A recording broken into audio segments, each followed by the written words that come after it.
All right, I'm gonna come back. Ready, Miss April? Let's do it. You're gonna miss him.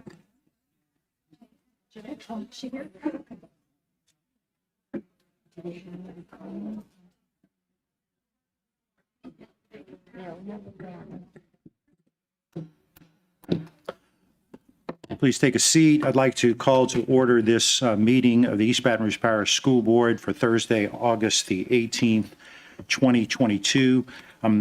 Before starting, we'll be led in the invocation by Board Member Jill Dyson, and then the Pledge of Allegiance will be led by a cadet that will be introduced by Lieutenant Colonel Shirley Sutton. Please rise. Ms. Dyson. Yes, please bow your heads along with me. This is a prayer for our new school year. Heavenly Father, at the start of a new school year, we give you thanks for the work of all schools in our district. We pray for all children starting at new schools and for those returning. Help them to explore what they can achieve and give them confidence to play their part in shaping our world. We pray for all those who work in our schools. Care for them as they care for our children. We pray for our board and administrators of schools. Grant us all wisdom and sound judgment, and help us to keep children's well-being at the heart of everything we do. We ask this in Jesus' name. Amen. Amen. Colonel Sutton. Good evening, Board President, Mr. Tapman, Superintendent Dr. Narcisse, citizens and friends of East Baton Rouge Parish. Thank you for allowing our cadets to lead the pledge on today. I'm Colonel Sutton, Senior Army Instructor at Northeast High School, where I have the pleasure of serving under the awesome leadership of Ms. Shawana Ross, our head Viking. I would also like to acknowledge the East Baton Rouge Parish Director of Army Instruction, Lieutenant Colonel Retired Fulton Johnson. It is my distinct pleasure to introduce one of our top third-year cadets. Our cadet today is the daughter of Ms. Marsha White and Navy Chief Retired Andrew Blatz of Pride, Louisiana.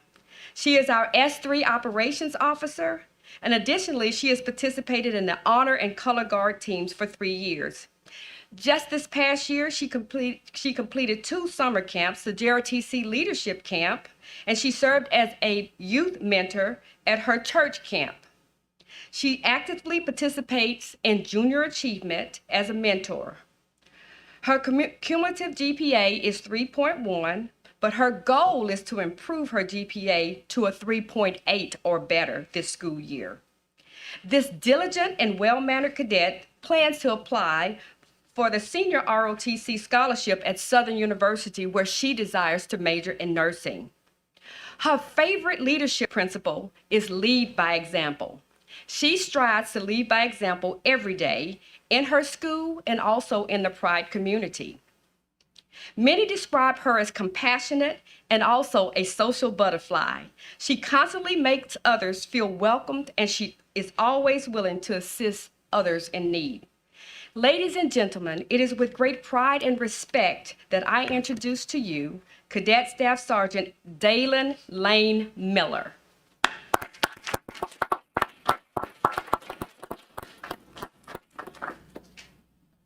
I pledge allegiance to the flag of the United States of America and to the republic from which it stands, one nation, under God, indivisible, with liberty and justice for all. Miller. I didn't mean to scare you. I'm sorry. On behalf of the board and the superintendent, and in recognition of all your outstanding accomplishments, we'd like to present you with this medal. Thank you very much.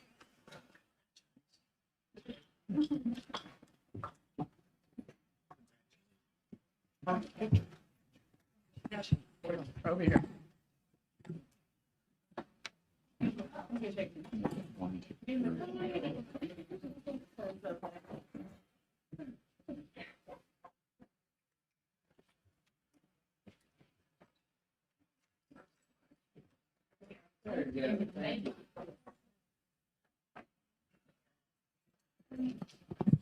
Thank you so much for being here.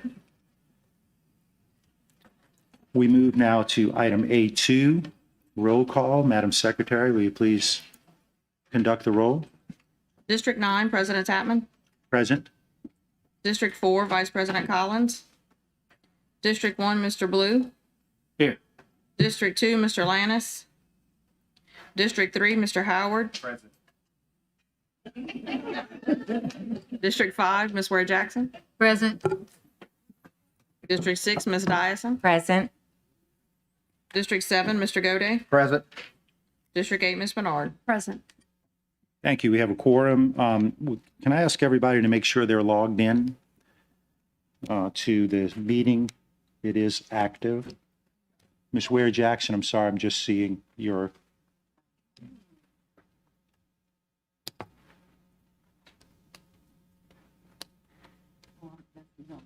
Okay, I'm sorry. All right. Everybody logged in? Also, while we're working on getting logged in, if you have an item on the agenda you would like, an action item on the agenda you would like to speak on, please completely fill out a comment card. I don't know what color they are tonight. Orange, pink, okay. I'll wave one around, but I don't have one in my hand. But I think, yeah, there you go. See, right there, pink. And I see you dressed for the occasion, so that's great. If I would have known, I could have worn a tie. Everybody in? Yeah, okay. We move to item B1, approval of the school board minutes of the July 21st, 2022 regular board meeting, July 14th, 2022 special 2022 special and special meeting, budget meetings, and the July 14th, 2022 and August 4th, 2022 committee of the whole meeting as published in the official journal. Moved by Ms. Bernard, seconded by Mr. Gode. See no comments or questions from the board at the moment. Are there any comments from the audience on? I do not see any on B. So back to the board. Madam Secretary, please conduct the vote. Please vote.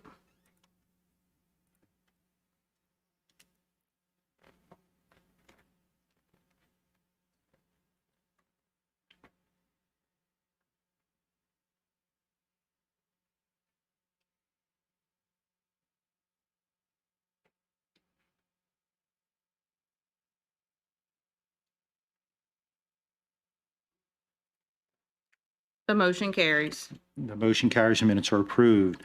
We move now to item C1, monthly financial report. This is for information only. Also, personnel changes and public records request monthly report. Seeing no comments or questions from the board, we move to item D1, update from the superintendent, Dr. Narcisse. Thank you, President Tatman. So excited. We are in just completing close to completing our second week of school. So we've really been excited of getting the school up and running and been meeting many of our school leaders today and also assistant principals and continue to work through with our teachers and paraprofessionals. Wanted to highlight just three major things. One was we wanted to just recognize that this school year we welcomed 13 international educators teaching Spanish and French into our community. These educators will provide our students with unique experiences that will expose them to the study of prominent world languages and cultures. With these experiences, our students will be able to develop a deeper understanding of the world around them and abroad, and we're just excited to have them join our community. The second thing we wanted to highlight, just the parent app. We've launched an incredible new online app to provide easy access for parents. There's a how-to virtual guide for parents to monitor and participate in their students' educational program needs. So we just wanted to know that parents be aware that every school has an app for their school. So we'd like to make sure that we begin to start using that. We're having an online tutorial that so any parent can be able to click on there and also be able to make sure that we can get timely information from each school for parents. And the last thing I just want to highlight where we're delighted about our after-school sports program beginning around the district, including the second year for elementary school sports for flag football and volleyball. These are programs that many have been requesting for years, and we're looking forward to sharing the excitement for that. And there also will be the football jamboree event, which will be next week. All students and families are welcome to come out and enjoy the fun and support fall sports in their schools. And we're excited about the start of the school year and all of our after-school programs as we begin that, as we get through our second week of school. And President, that is my report. Thank you, Dr. Narcisse. I see no questions or comments from, well, let's see, Ms. Ware-Jackson. Thank you, Mr. Tatman. Dr. Narcisse, I'm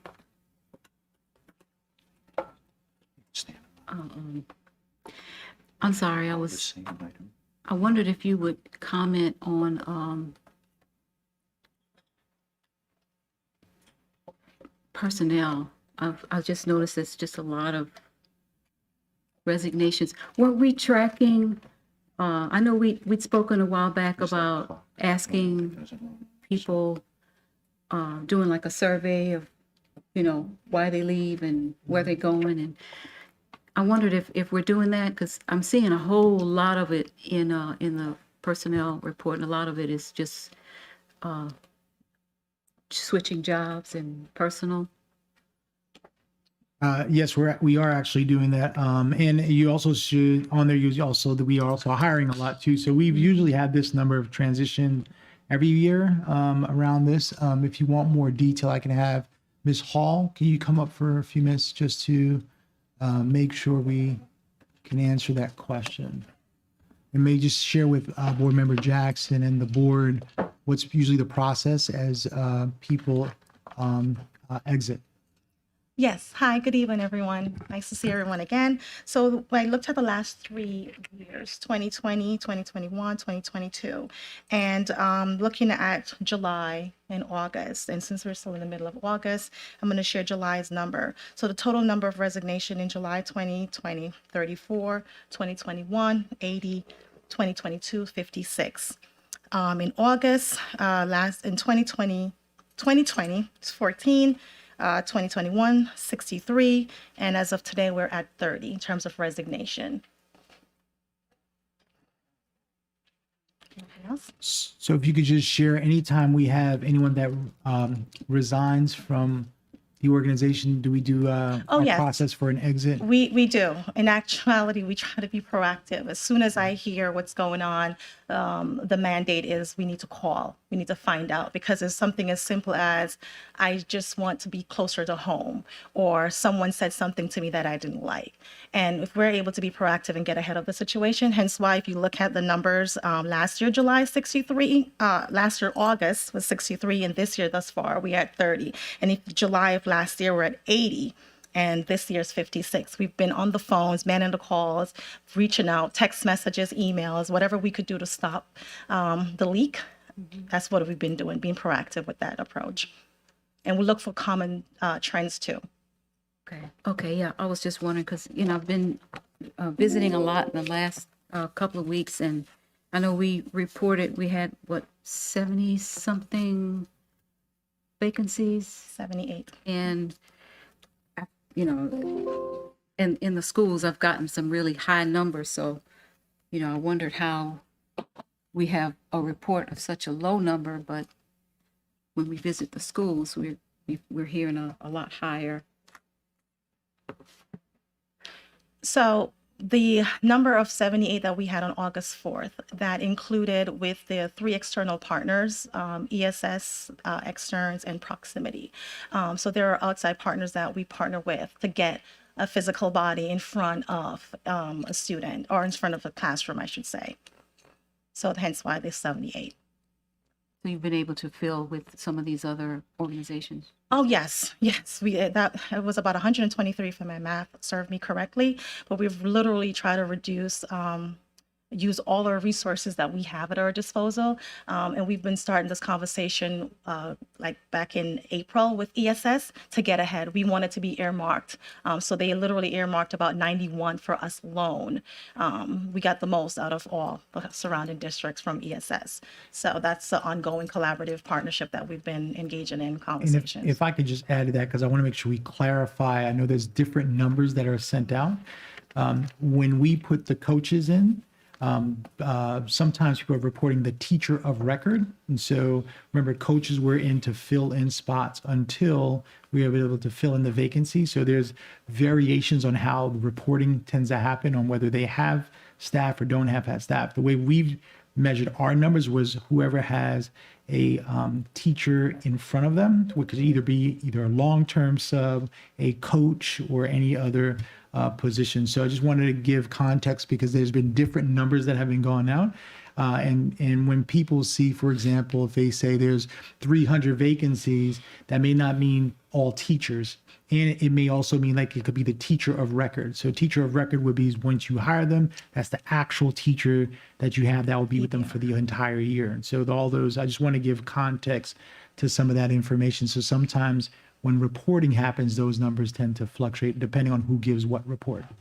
And how are we doing like with core subjects? I visited one school in particular where the number was pretty low that was reported, but when I went to McKinley, there were like 22 to 25 vacancies, and most of them were core subjects across all grade levels. So we're still reviewing that on a daily basis. So the numbers is a moving target. Like almost every day we have to revisit. So we may have less number at a school yesterday, and today we have 5 people who leave, right? Because of whatever reason, a better paying job elsewhere, et cetera. And we don't typically know until they don't show up to work. And this because the first 2 weeks of school has been super challenging in making sure folks are reporting to work and we're taking attendance and, back and forth with the principals, engaging in conversations about attendance of staff. So that's been a challenge in itself. Okay, thanks. Well, just keep me posted on how the surveys go when you ask them, as the months go. Understood. No Thank worries. you. You're welcome. Thank you, Ms. Ware Jackson. Mr. Goday. Yes, thank you. Ms. Hall, just to be clear, I didn't want that to, 'cause a lot of numbers got thrown around. Yes. And we hear a lot of anecdotal type stories and things, but I just want to be clear from what you said, the number of resignations we've had in July and August this year is about 60% of what we had in the prior year. Correct. And so, again, we hear the anecdotal and we hear personal stories that people might know someone. Right. But we're doing much better this year than we did last year. And it's because of those strategies that we put in places where we're literally picking up the phone, manning you. the phone calls. Yes. So I just wanted to make sure that got out and all of the people, you and all of your staff Yes. gets our thanks for the hard work that you've been doing, because I know this is the most stressful time of the year for you guys. So thank you very much for all of your hard work. You're welcome. Thank you. No worries. Thank you, Mr. Goday.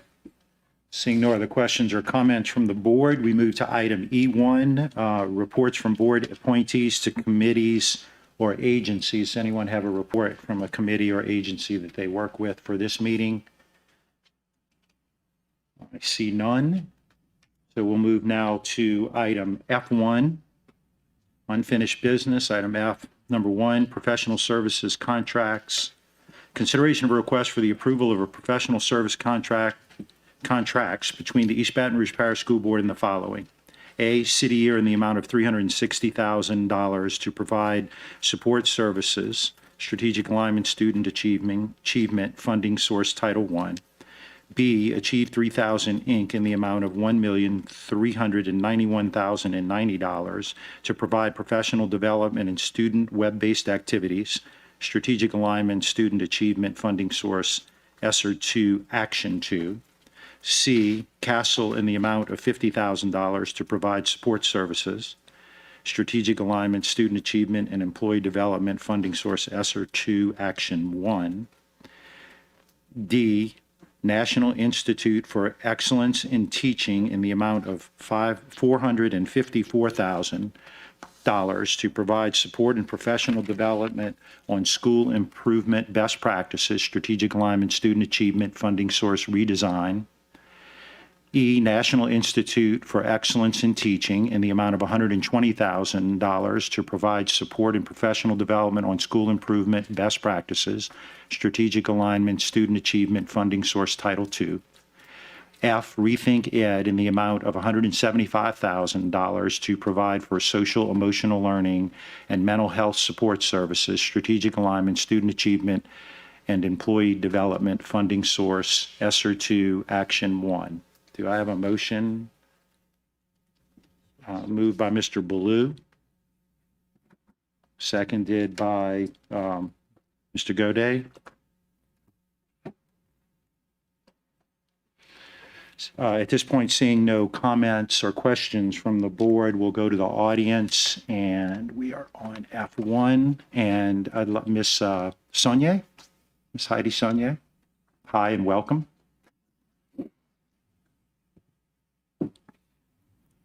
Thank you for this opportunity to speak. I'm here in favor of renewing the Achieve 3000 contract. My son is an 8th grader at Westdale Middle, and he is in an immersion language track, and he is in advanced classes. And I do have to say that Achieve 3000 has helped him to achieve that. He enjoys getting online and learning as opposed to just sitting in a chair all day and not being able to fidget. Also, he loves fishing. And when he gets on the Achieve 3000 website, there are all these fabulous videos and stories. And he's able to not just help advance his reading, he's also able to help his comprehension and learn about science and rivers and fish and all these wonderful things. But I also think it helps struggling readers. I think it helps language learners. It helps advanced children. They can set individual goals and achieve them. The teachers are aware of their levels and assessments and can curtail the criteria to that. I just think it's a great program. And with all of the emphasis we have on our standardized testing these days, which needs to be language, I should say more like reading, comprehension, and skills. I think this is just a fantastic tool to help the district, the student, the classrooms, everything to continue to advance and do well. Thank you. Thank you, Ms. Saunier. Ms. Matthews. Now I have your pink card. April fussed at me because there were so many of them. Okay, I would ask that you guys bifurcate. I guess bifurcate is not really the correct word because trifurcate, there we go. This because there are several of these that absolutely need to go through tonight. But there are two that you need to pull off. Achieve 3000 and Rethink Ed need to come off. The rest I would like to see go through. I sent you all an email last night, and I did all the research for you. I put the links in. All you had to do was click the link, and it took you directly to Bessie's website, telling you exactly how the funds for ESSER 2 and ESSER 3 were allowed to be used.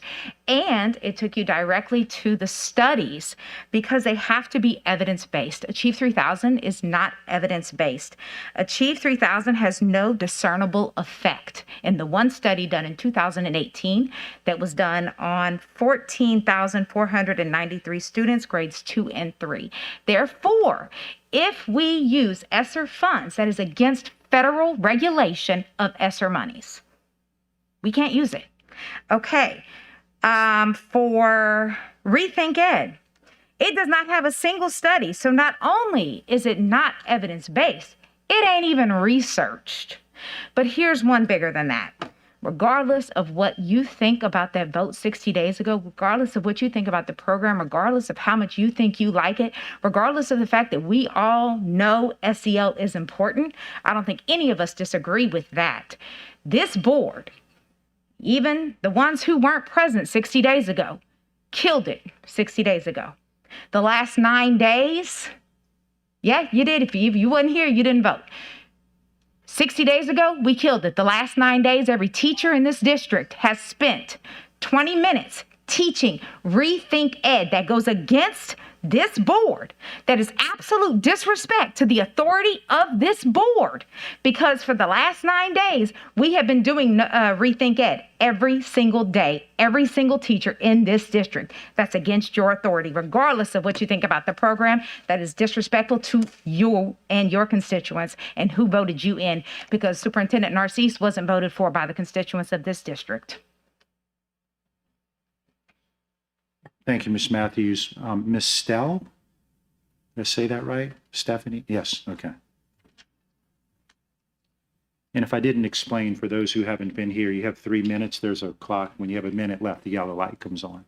Yes, and there, she'll start you. Okay. Thank you. Board President Chapman, Dr. Narcisse, board members. I'm just here today to speak on behalf of City of Baton Rouge. It's an organization that I've been with for the past 8 years. I was a teacher in East Baton Rouge Parish for 10 years. And I wouldn't speak on behalf of something that I didn't believe in. So I just wanted to share some data with you all about our service in Baton Rouge.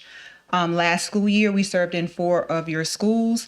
At the end of the school year, 93% of our principals felt that the overall experience of partnering with City Year was a good experience. 94% of teachers felt that way.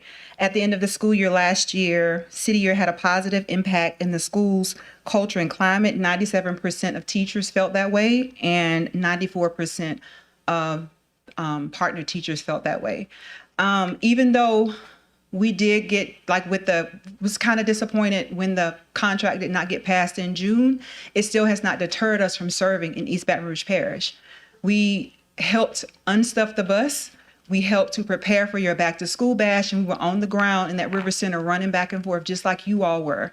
Even though we don't have a contract, we still ask, can we still go and volunteer in schools? And we have been at schools the Thursday before the school started, and we're still on the ground supporting students just as we should be. So I'm here to implore you to really think long and hard about taking those 35 AmeriCorps members and 4 impact managers off those campuses, because I know for a fact we are needed. I went to a school on Monday, and there was I think it was a long-term sub in the class, and she was like, come here, I need you. I know, what are other kids? And I had my uniform on, and I'm like, yes, ma'am, I'm not an AmeriCorps member, but I'm coming in here to serve at any capacity that I can. I can speak for any staff at City or Baton Rouge. We're going to help support wherever deficiencies or gaps, but it's all about students first, collaboration always. And what I can say about our AmeriCorps members this year is that about 30 to 40% of the AmeriCorps members that we currently have serving in Baton Rouge are graduates, are former focus list students that graduated from East Baton Rouge Parish school systems. So we're not just a pipeline from people coming all over from the country coming to serve in Baton Rouge.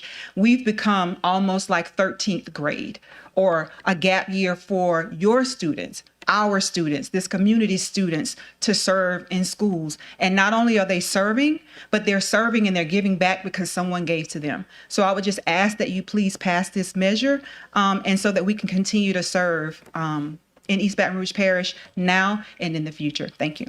Thank you, Ms. Stell. See no other comment cards from the public.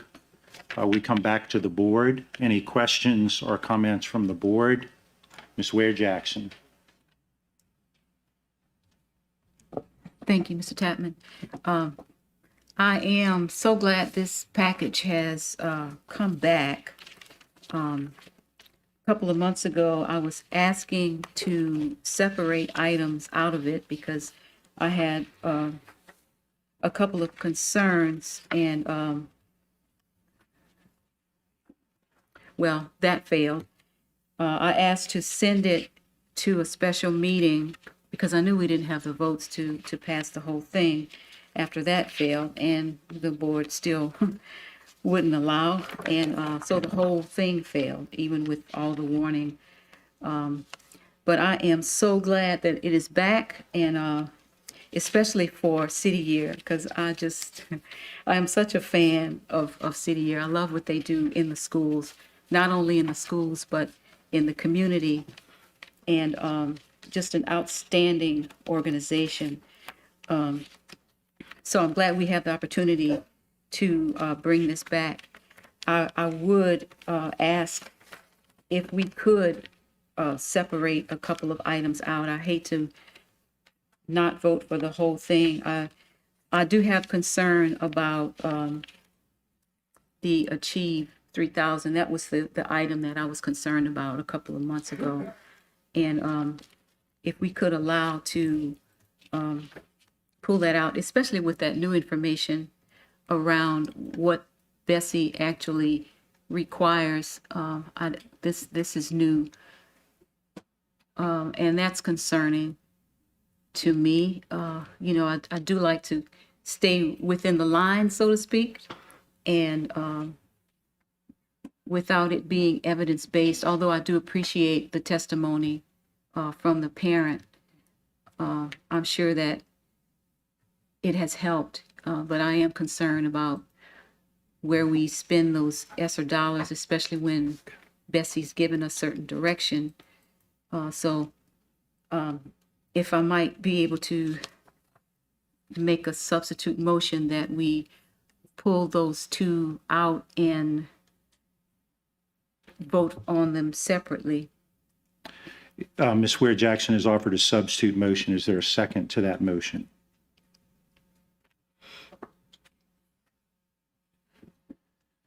That motion fails for lack of a second. You still have time on the clock, Ms. Ware Jackson. Well, I just wanted to explain that, and I'm glad that everybody's here, most everybody, so that, my other items will have no problem passing without my vote in this matter. Thank you. Thank you, Ms. Ware Jackson. Mr. Ballou. Yes, just real quick, I was reading through the Rethink Ed and I see that they do SEL assessments in the spring and fall. I don't have any questions about the assessments themselves, but I'd like to see a copy of those assessments. Just since it's kind of new material, I'd like to see what those assessments, what type of are in there, since we're tracking it on our strategic plan. Thank you. We can do that. Thank you, Mr. Ballou. Ms. Bernard. On those assessments, I would like to know if parents have the option to opt out of the collection of that information on behalf of their students. So make sure I'm clear, Ms. Board Member Bernard, you want to know if they can opt out of taking those assessments? Yes, it's SEL. Yeah, I believe they can do that. Okay, and are we providing them with a easy, simple means to do so if they choose to? I'd have to check what our processes are at the schools, but we can do that. And I just want to make sure we're just correct for the public. Both are evidence-based, so I don't want to go into back and forth about it, but we actually have documentation of that for both Achieve 3000 and Rethink. They're used around the nation by many districts in the country. Thank you. I just was concerned with the opt-out for the parents. And sometimes, just to make it real simple, like a fillable PDF or something, or a form on a website that can be collected with, a means of verifying that they are who they say they are. Thank you so much. Thank you, Ms. Bernard. Seeing no other, Mr. Howard. Thank you, President Chapman. I just wanted to lift up to the administration and to Dr. Narcisse as it relates to these contracts. Like, I'm gonna vote in support of them. But some time ago, we did ask for this tracking of measuring impact for things like these particular contracts. So we just wanted to ask, when can we expect to see quarterly, how did you guys decide about the efficiency of these? Are they doing what we said they would do? And just making sure that we continuously have those updates as we decide on these level of contracts. Thank you. Yes, we have that data. We can provide that right away. Yeah, I'd like to see that too. Thank you, Mr. Howard. Seeing no other questions or comments from the board, Madam Secretary, please conduct the vote. Please vote.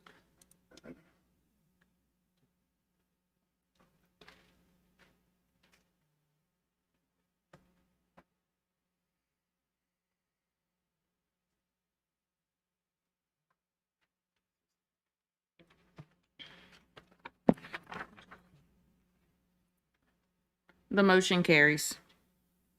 Thank you. We move to item F2.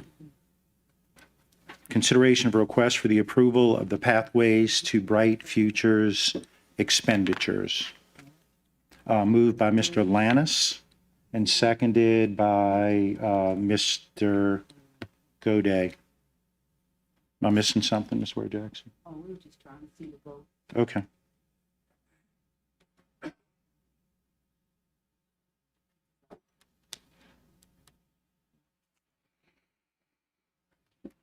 I see no comments or questions from the board at this point, so we go to the audience. Ms. Matthews?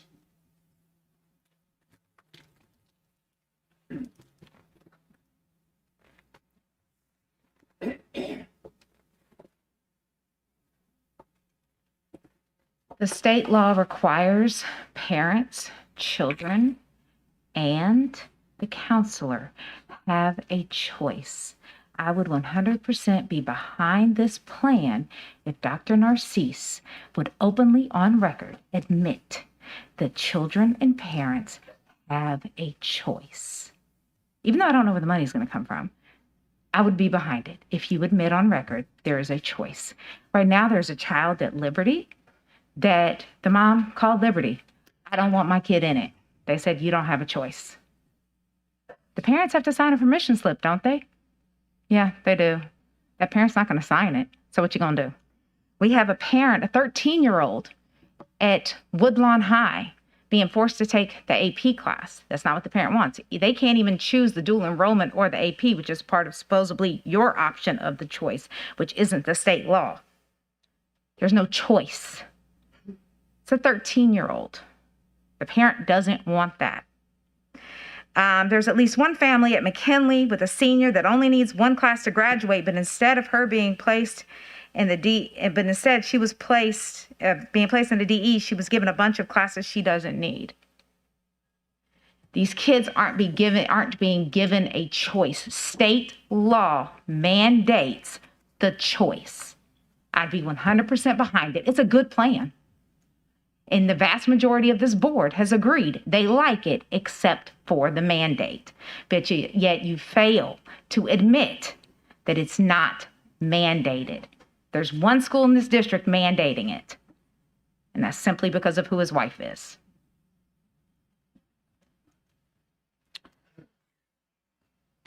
Thank you, Ms. Matthews. Mr. Caleb Holmes is here in the audience. He does not wish to speak, but opposes the recommendation. Did I get that right, Mr. Holmes?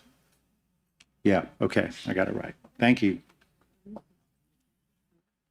I see no other comment cards from the audience, so we go back to the board. Ms. Ware Jackson. Thank you, sir. Same problem in the beginning when I spoke with Dr. Narcisse early when we were looking at an even higher level of requirement. You know, when we first started out, it's evolved a whole lot. We at first asked for 4 courses per student per year. And then as we moved through and we heard objections from parents at the meetings, every meeting that we had, there was only one thing that parents did not approve of with Pathways, and that was the lack of the ability to choose to not participate because of whatever the circumstance is with their child or with their family. You know, I know personally of a family that, you know, has a child in the 7th grade that has anxiety right now because he's afraid of when he moves into 9th grade and he's already behind. you know, we speak about choice. We've praised choice for years and years. And so it just goes against the grain now to say that you don't have a choice. And we had a really wonderful presentation. I think it was last week at our State of the Schools address, and beautiful presentation. And I was hearing words like options and choices and opportunity, but it was never mentioned that that M word is actually in there. You know, it's not really a choice. You can choose between those three, but you must choose one of those three. And in these circumstances that we've heard recently, even in, you know, some cases now where kids are being placed into things and that they did not choose. And parents are trying to resolve that, and they can't choose. You know, I'm not really sold on the pilot and the results of the pilot and how many kids actually passed. And so I have a lot of reservation, you know, not only as a parent, you know, myself, if I were in school, if I had children in school, it would be problematic for me because I have different types of children, and, you know, none of them are the same. And I appreciate so much these opportunities to open the doors to ninth graders to be able to take these higher level courses. But I am concerned for those that are on the 6th grade level moving into 9th grade and are not ready. And we're basically forcing them to do so. So for months, you know, we've spoken about this, and it still hasn't been really clear, you know, as to whether parents and students actually do have a choice. It is a wonderful opportunity, and I highly recommend it. I believe that if we really marketed it in a way that we really did show the benefits and even all of the money that you will save if you will take these courses, it's phenomenal. You know, I highly recommend, and I implore parents to try this. But I have to stand firm on the idea of choice. You know, I've spoken about choice for the whole time I've participated on this board. So it would be like a double standard for me, and I'm really weary of double standards on this board. So for that reason, I have to vote no. Although I implore you parents to try this. Encourage your children, but I understand that you do want to keep your right to choose. So I stand with you on it. Thank you. Thank you, Ms. Ware-Jackson. Mr. Howard. Thank you, President Tymon. So I'll just speak briefly, and then I want to call up, you make my name slip in, Ms. Mayweather. So I support this program. I support the opportunity to increase access to dual enrollment, specifically in this district that we service is over 75% of African-American students. And for the last couple of years, the state of Louisiana has employed a task force to really figure out what were the barriers to access and dual enrollment. And what we see from the state data is that white students are taking the advantage of these opportunities. And so I implore this community in this district to think greater about the kind of expectations we set for our kids. We have been talking so much about what kids can't do and who's not ready. Who are we to decide that a kid is not ready to be held to a high expectation? And who are we to not think that we can implement the resources that are necessary to make sure that every kid can achieve to this level? We have spent a long time in Louisiana graduating kids to absolutely nothing. And so we have to think of this as a mind shift, and a mindset shift. And we can't continue to do the same thing and expect different results. It's called insanity. So we constantly get in here and talk about what kids can't do and mandates and this and this and that. But we have to hold kids to high expectations and give them the tools and resources they need to be successful. So other than talk about what our kids can do. Let's talk about what they can do with the right systems and resources in place. So I would invite you, Ms. Wayweather, to come and talk to us about the pilot program. As she comes, the last thing I would say, I've spent the last year in my work, in my day job, talking to kids across the state of Louisiana about the potential opportunities of having access to dual enrollment from a collective thing. And so we hear stories about 1 and 2 students here and there, but the overwhelming majority of the students that we've talked to from Shreveport to New Orleans are looking for an opportunity to have access to this kind of coursework at the middle and high school level. So please tell us more about the Pathways program. Yep, I see. Yes, sir. I'll try to keep it brief, Yes, Mr. ma'am. Chapman. I guess you know that I like to talk. So, Ms. Ware Jackson, I do want to address something that you mentioned. I'm not sure if you know my background, but I come from years in accountability as a test coordinator. So one of my accolades for myself is that I'm extremely legal and ethical. That comes from that background. So I will tell you that any data that you see from Glen Oaks is true data. I will tell you that that data didn't come without extreme support, intervention, and resources in those classrooms to make that happen. I guess what I can share with the board in the short time that I have is, if you didn't already know, these types of programs, especially dual enrollment, but more so advanced coursework, is implemented in all of the states around us, including Mississippi, where there is a mandate for every student graduating that they must have some type of an endorsement on their diploma, some type of an advanced coursework mandate on their diploma in order to achieve graduation.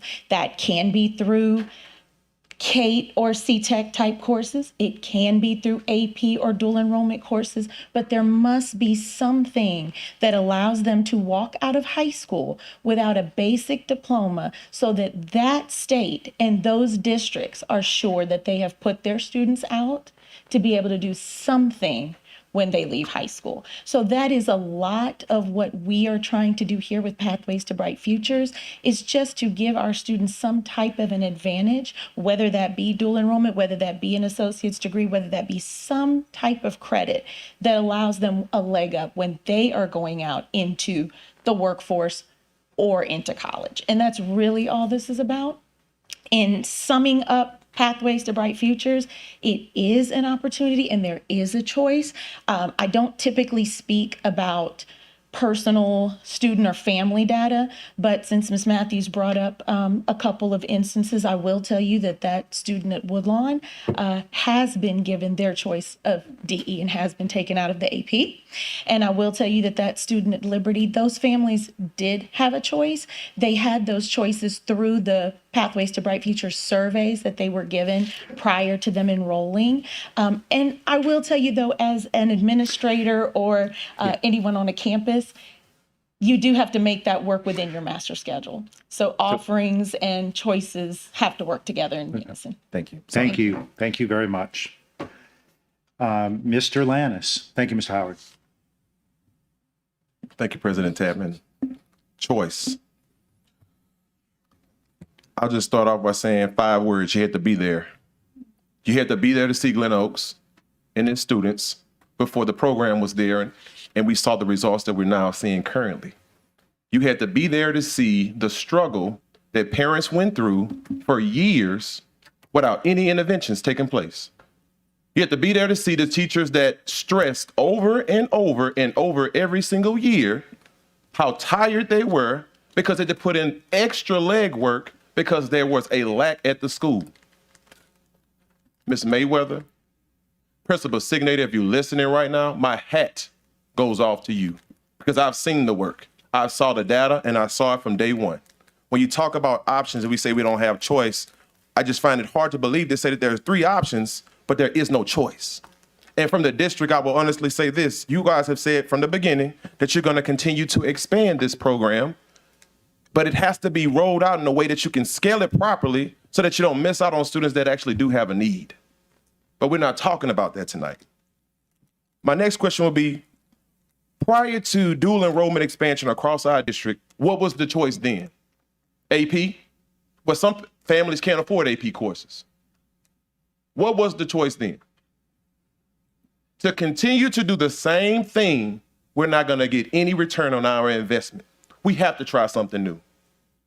Sometimes you have to experiment in order to find the right formula.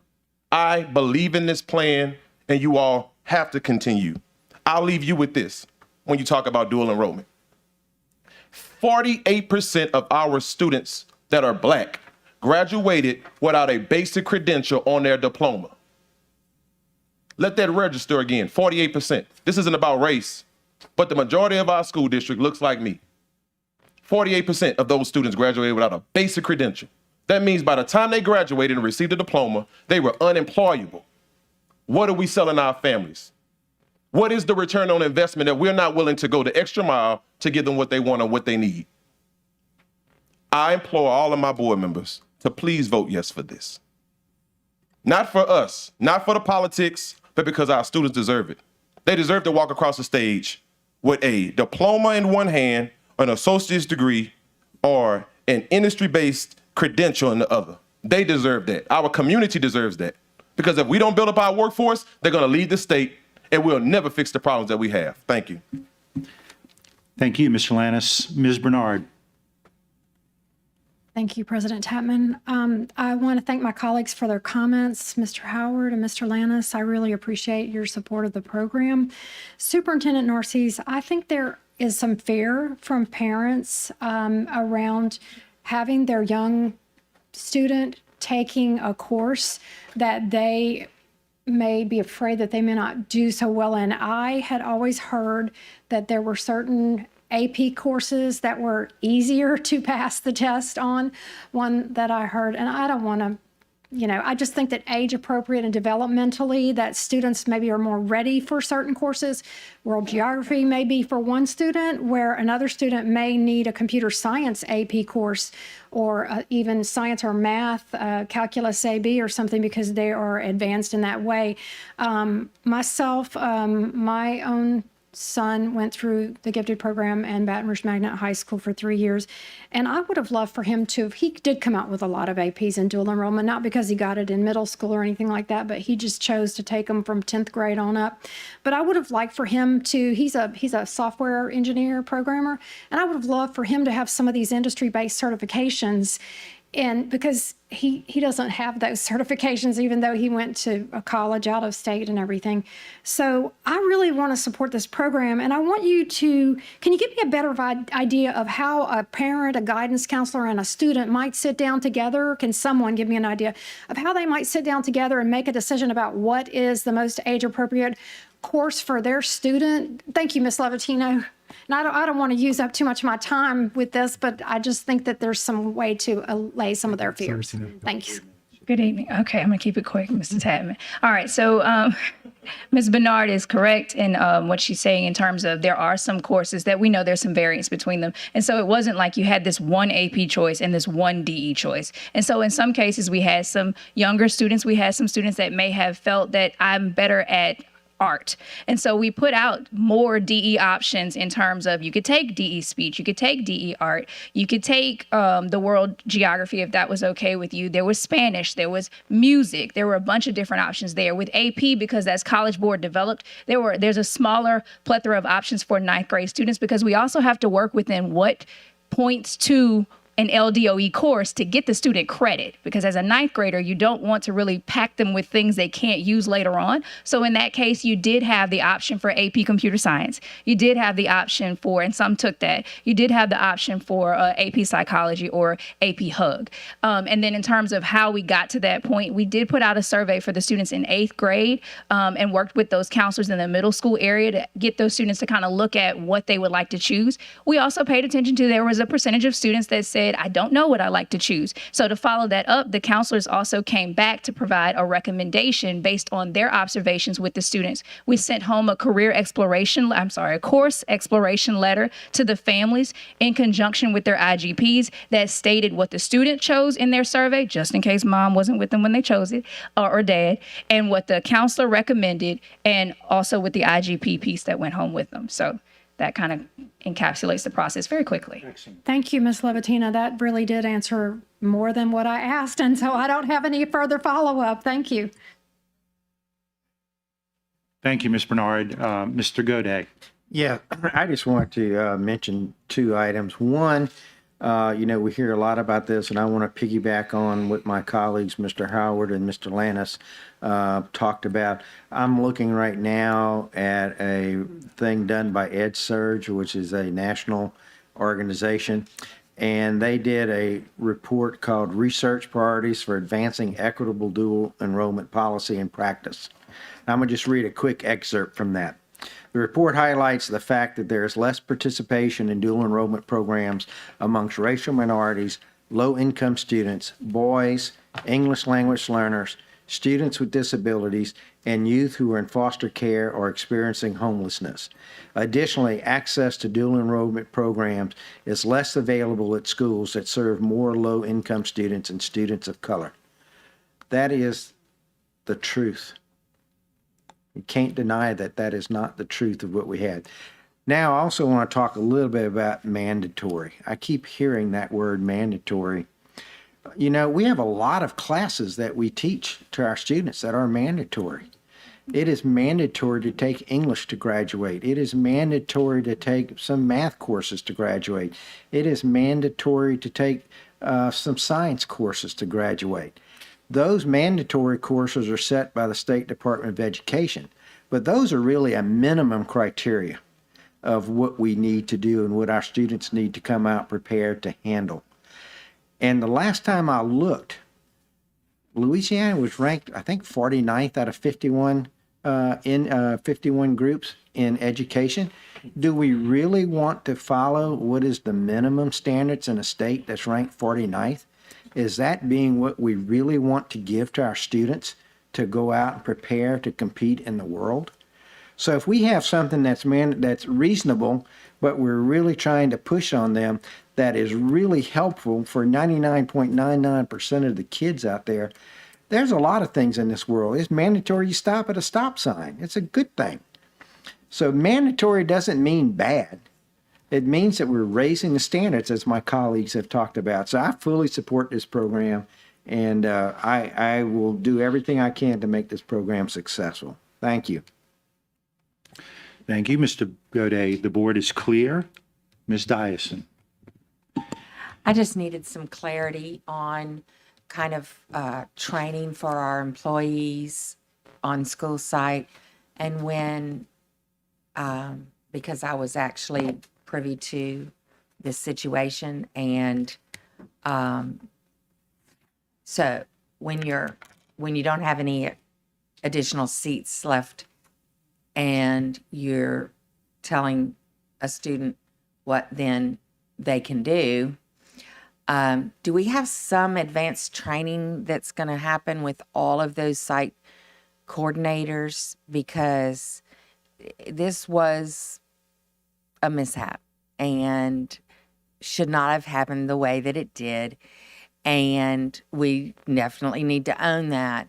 But when you're talking about a school that has 17 or so floating teachers and no space, it's not like you can just plop another teacher there and open another section, but you also can't mandate that then they then have to take the AP version and not the dual, or that they're going to be isolated and have to do it distance when the class gets to be in with the teachers, two teachers. So I just want to know that we've got things in place and we've got additional training, and we're going to work these things out before someone has to get upset with us. But, I'm in support of this, and I want the best for all of our students. But every school has its dynamics Absolutely. that are different.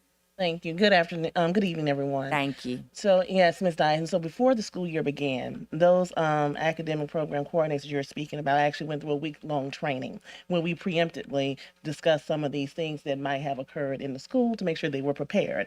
But I also want to just make sure that I'm emphasizing this has to be a shared investment with other members of the team in the building. So we need to also bring in our counselors and some other team members to also be trained in these same expectations as well. So we're committed to that training ongoing throughout the year on a quarterly basis. That's already been predetermined based on the leadership of the team, and we'll continue to have those types of training. But we also know that we need to think about the conversations that we're having with our families and making sure that that is something that we're also working with our counselors and our APCs and engaging in with our families and our students to make sure that we're helping guide them in the right direction. Thank you so much. I just want to make sure that we are supporting our students and our parents and our families, and that, you know, we emphasize everywhere that we need to be proactive and solution oriented rather than mandate something that they don't want. Absolutely, and you're right. It can't be an Thank you. isolated conversation. It needs to be an ongoing conversation and making sure that everyone is abreast on what the opportunities are that are out there. Right. Thank you so much. Thank you. Thank you. Thank you, Ms. Dyson. The board is clear. Madam Secretary, please conduct the vote. Please vote.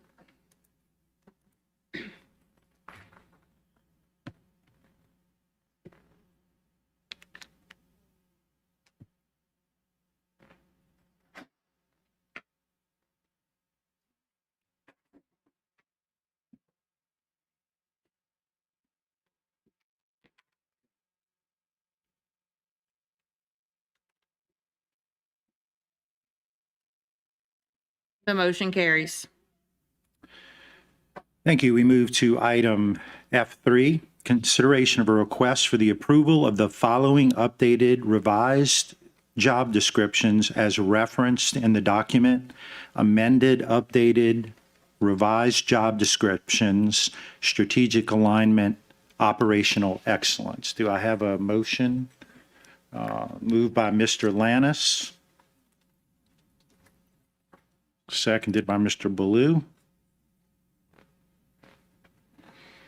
No questions or comments from the board yet. Don't see any cards from the audience. Double check. Don't see any. So no comments or cards from the audience. We're back to the board. The board is clear. Madam Secretary, please conduct the vote. Please vote.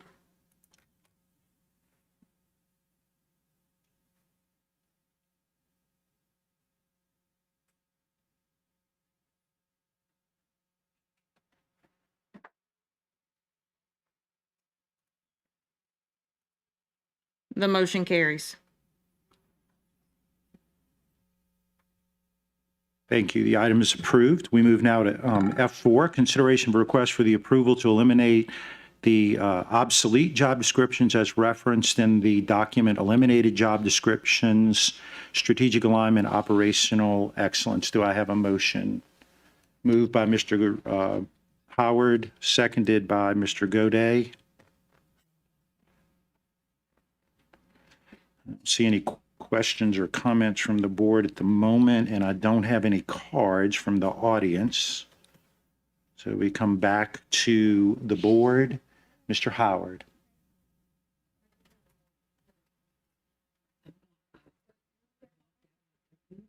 Well, I don't actually have skills in that area. Mr. Howard, would you like to speak? I just wanted to briefly thank the HR team for bringing this item before us. I think that for years we sat around and allowed for HR practices, not policies, to destroy this district. And so you are inheriting what I would call a load of you know what. And so it's going to take some hard work to clean it up, to do right by people. And it's just crazy to me that there are so many advocates who advocate against a lot of the things that are being changed around the district, but for years, setting the BS that was going on, specifically in HR. So I just want to thank you for bringing this forward to do some cleanup, because there's a lot more cleanup that needs to go on. And I talked about this doing the superintendent's search. There's a lot more tables that need to be flipped upside down and inside out. So thank you for bringing this to the board. Thank you, Mr. Howard, and I just got my advanced degree in helping her get her computer back up. So I have a certification. Can I qualify? I'm sorry. It was kind of funny. Okay, well, let's see. We need to make sure you're in the meeting so that, okay. Madam Secretary, the board is clear. Please conduct the vote. Please vote.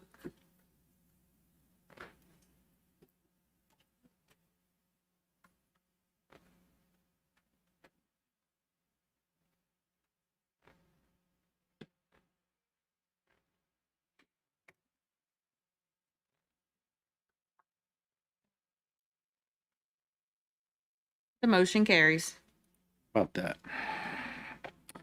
We move now to item F5, consideration of a request for the approval of the MOU template for child care centers, charter schools, and private schools in the EBR community network for the expansion of pre-K 3 and pre-K 4 student seats, strategic alignment, student achievement, funding source, LA4, NSECD, ESSER 2, B3.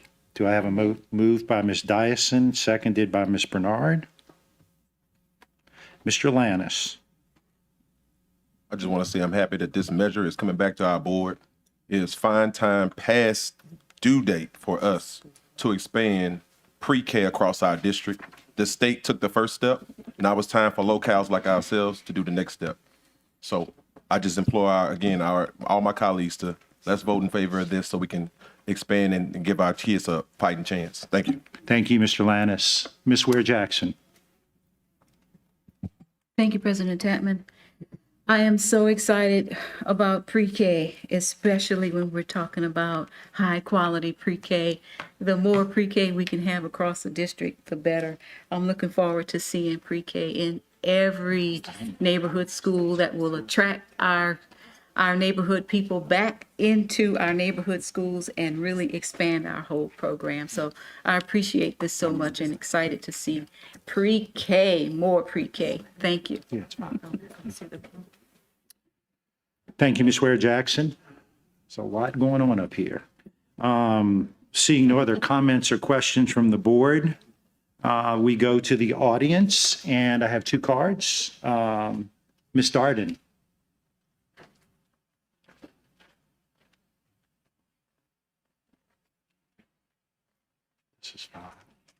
Hi, my name is Lauren Darden, and I'm the principal at Gardere Community Christian School, and we are very excited about this and want to encourage you to continue this and push this through. We are one of the only academic preschools in the Gardere community. Our parents continually for the past 7 years have begged for us to continue our pre-K program open. Our stats show that our students that have been with us since they were 3 perform 20% higher than the nearest public school and 57% higher than the 2 charter schools near us. By starting them in pre-K and pushing this through, we are really helping the Gardere community and really serving these parents the way that we need to be serving them. Thank you. Thank you, Ms. Darden. Ms. Corley.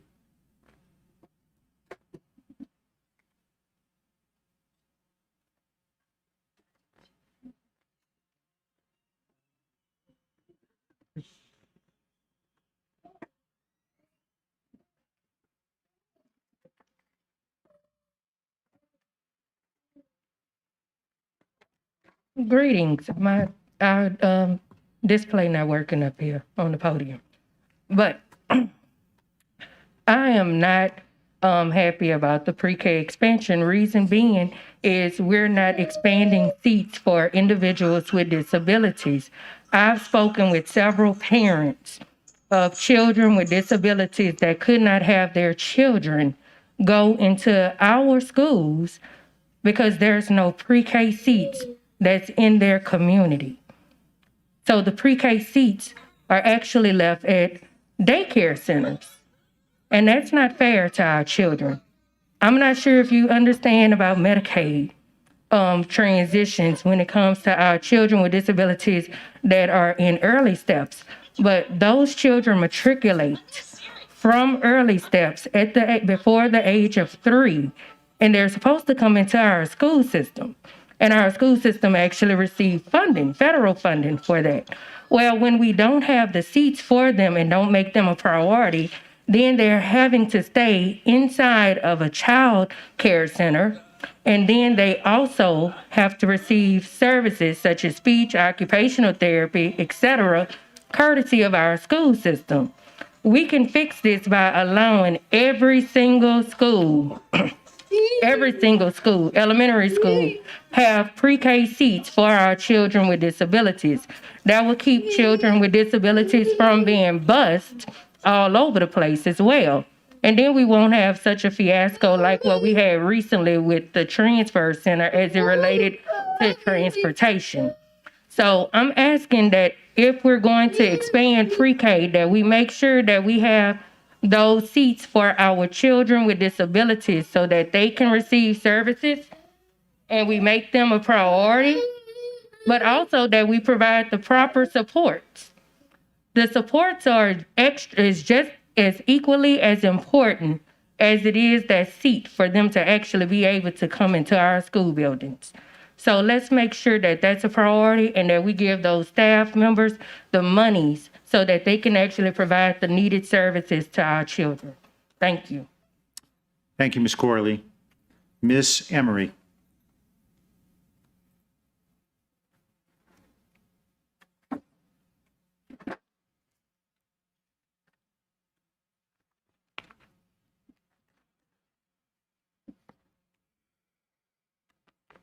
You just wait. I think she's just trying to get that back up. And it won't affect your time.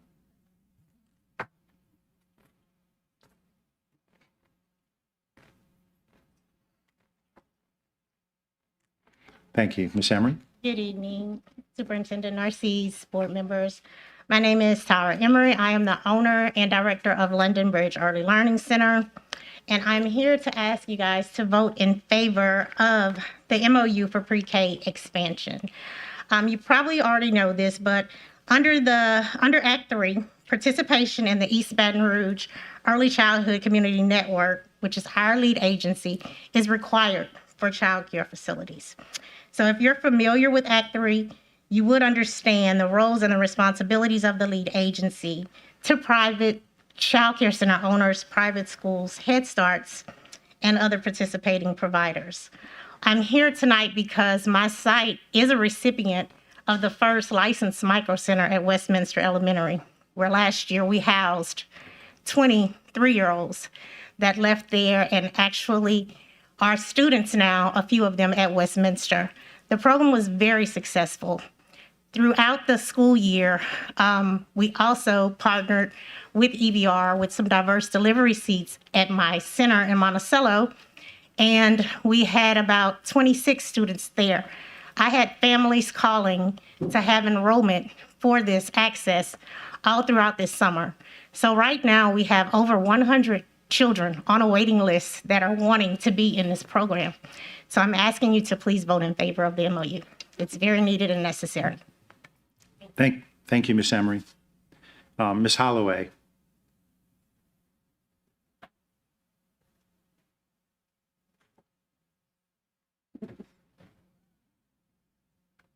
Good evening. I am the owner and operator of 7 facilities here in the state, which 4 of them are housed in EBR Parish.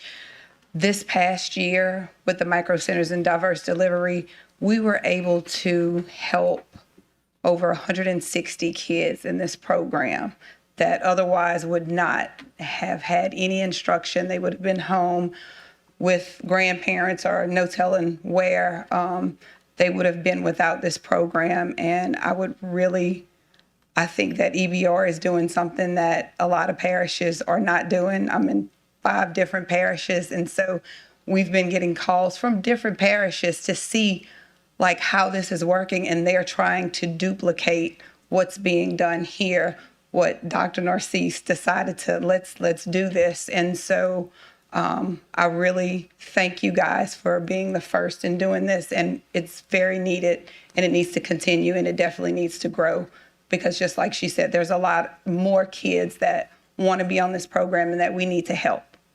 So I appreciate it. Thank y'all. Thank you, Ms. Holloway. And I have a card from Ms. Brenda Turner, who is in support and does not wish to speak of item F5. I see no other comment cards from the audience. Back to the board. Mr. Howard, I accidentally knocked you off. You need a, you're on. Quick second. Thank you, President Chapman. I just want to say, that I support the expansion of pre-K programs. I'm glad that we can finally get this back on the agenda to move it forward. I would just implore us as a district to once we figure this seat out, to think about like what are we doing for our birth to 3-year-olds. I think the state does a decent job from pre-K 3 and pre-K 4 spots, but like how can we continue to expand early childhood starting at birth? And so I would just implore people as we're thinking about that, there's a lot of work happening across the nation where people are doing early childhood landscape analysis. And one of the things that we continue to see over time is that pre-K 3 and pre-K 4 are things that states and districts are sort of kind of figuring out, but birth to 3 is an area or a gap for equity and inclusion as it relates to early childhood. So just something to think about as we move this work forward. So thank you. Thank you, Mr. Howard. The board is clear. Madam Secretary, please conduct the vote. Please vote.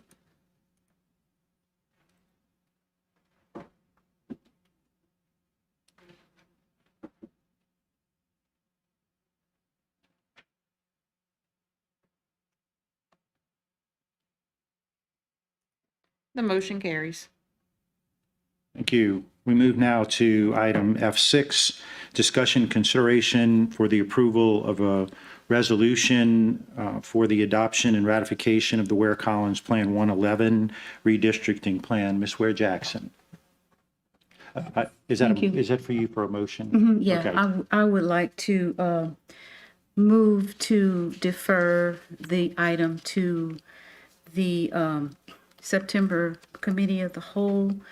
I did want to include the revisions because the old resolution was dated July, and due to the fact that we are still in litigation and there has been no resolve, no resolution yet, we're still waiting. I'd like to move the item to defer the item to the September Committee of the Whole.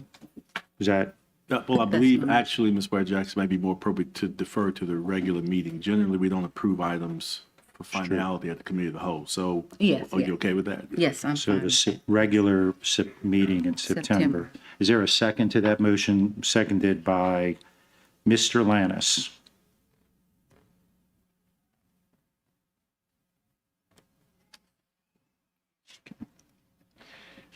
So the board is clear on the front end. Let's see what we got here. Got a card from Miss Kathy Carmichael. Miss Carmichael?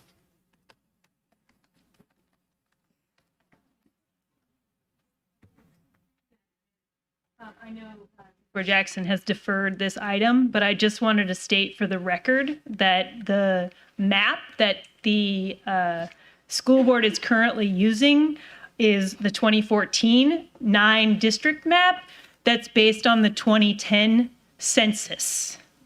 The year is 2022, and the census population of East Baton Rouge Parish has changed dramatically in 12 years. So thank you for putting this resolution on the agenda, Ms. Ware Jackson. And I think that every person in this room who is a registered voter should pay very close attention to the map that our school board chose. And please visit the EBR Schools website and look at what it says under redistricting. It lists a map that a judge declared null and void, which is map 22. So I would ask the school district to please put a map that the community of our parish and the registered voters could understand, because the election is November 8th. Thank you. Thank you, Ms. Carmichael. I have no other cards from the audience, and so we go back, Mr. Howard. Thank you, President Tapman. Just quickly, so I didn't vote for the map that the board collectively accepted, and that's fine. And so here we are. So I don't think that this resolution gives us any resolve, because if the court decides, the trial court did decide that our map was null and void for a litany of reasons, but the appeals court has made basically a different determination. And so I think that if the courts once it gets all the way to the top decides that we are not in compliance with the Voting Rights Act, then we would have to make or take action. So I don't think that this resolution does anything for anybody. We did the proper steps. We voted against the maps for those of us who did. The community decided to file suit. The courts have made an initial decision. The appeals court have made a decision. So it is going through the track and steps that it's supposed to. And so I just think that we are continuously, this resolution does nothing for us. And because ultimately we won't be able to decide until the court says, hey, EBR board, you're not in compliance. So I just wanted to give Mr. Shamlin 4 minutes to kind of give us an update about what's going on with the courts and where we stand, just to clear up some of the information that's been shared. I'll make a brief update, and I guess this will be my report from later on the agenda, so it'll save us some time later. So the trial court rendered a decision that's now before the First Circuit Court of Appeal. The Court of Appeal stayed the trial court's judgment in summary, but has not yet ruled on the substance of the map itself. So we're waiting on that decision to come through. And we don't know when that'll be. We expected it by now, but it could be another month, 2 months. It just depends on the Court of Appeals and the process that they're working through. And as soon as we know something, the board will know and the public will know as well. Thank you. Thank you, Mr. Howard. And you get paid by the minute or the hour? No, I'm just kidding. You're a good lawyer. The hour with our meeting, right? Sorry. Ms. Ware-Jackson. Thank you. Well, this would be an opportunity for the board to adopt. Well, the board did adopt it. We adopted a process a while back, and 2 maps were nominated, of course, and one of them, Plan 22, broke state law regarding split precincts. We did have the opportunity to either come back together and design a 9-member map that did not split precincts, or use the other map that was on the table, which was the Ware Collins Plan 11, which did not violate any state or federal law. We will, sooner or later, we will have to do our duty as a governmental body to reapportion, because right now our map is almost 40% malapportioned, 39.7% malapportioned, and we know that the legal limit is 10%, and we really like to stay well below that. We will have to do our duty, and when we do come together to do this, this map will be one of the choices, unless we decide that we are really truly going to be transparent and say exactly what we intend to do, whether we need to do a resolution to determine the member as the demographer had suggested we do, which was, I believe, what we should have done. We should have followed his advice in that area and not basically put up a smoke screen. So I appreciate that. We'll just keep this before us, and once we get to the dates when the courts do decide, we will need to take some action. So this plan will be in place, ready for us if we choose this. And if not, we should be extremely in motion to do what we need to do as a governmental body, and for the sake of those that come after us, for the sake of those people that we represent who deserve the right to fair representation by this board, no matter what we personally feel. It is our duty to preserve the voting rights of people in this district, no matter what we feel. So I appreciate this, and I'll keep carrying the water if I must. So thank you, and I appreciate the public for urging me to keep this before this board, because we definitely were done wrong. And I really don't appreciate being personally named in a lawsuit that I had no vote in approval of, and did everything I possibly could to keep us out of the courts. And here we are in both state and federal court, wasting thousands of dollars. Just, there's a whole lot better use we could do than throw our dollars away on lawsuits and lawyers. So, thank you. Thank you, Ms. Ware Jackson. The board is clear. Madam Secretary. The motion is to move the item, to defer the item to the regular board meeting in September. Madam Secretary, please conduct the vote. Please vote.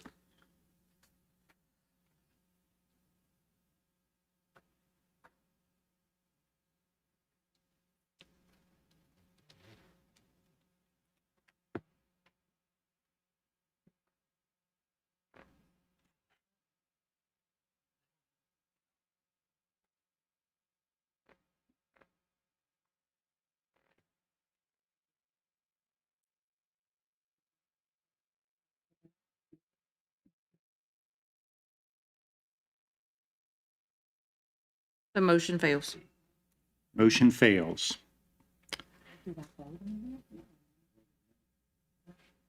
We move now to item F7, consideration of a request for the approval of the revised policy GBRIBC,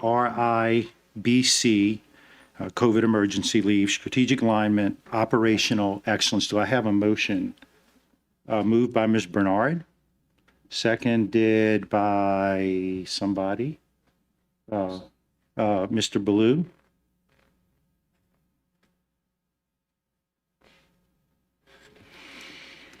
See no, at the moment, no comments or questions from the board. So we go to the audience on item F7. Ms. Matthews.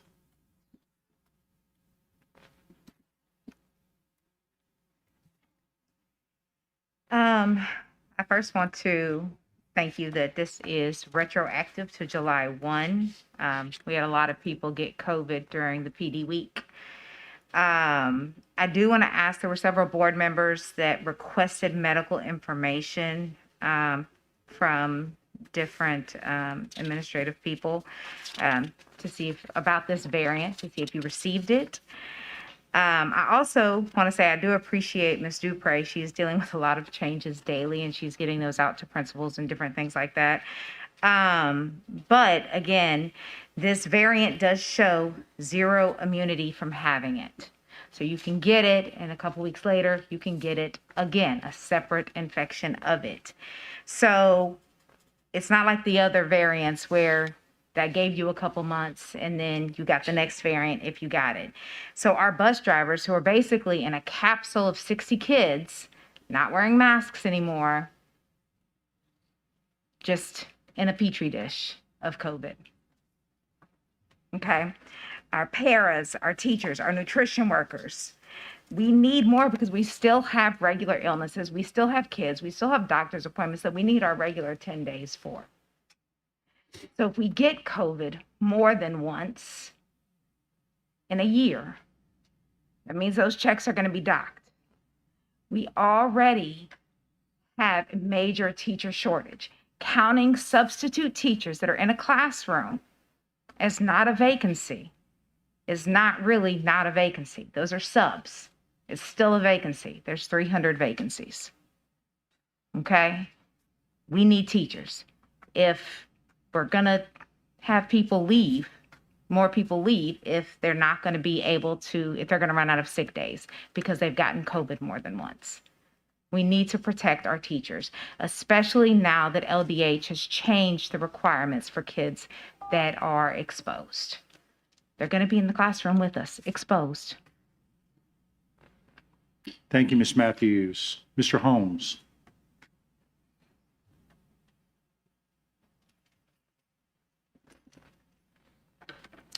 Before I go, just want to say I am speaking on behalf of Angel. She cannot make it, and she is a PhD candidate at the Tulane School of Medicine. Wow. So we're just gonna say she knows about this.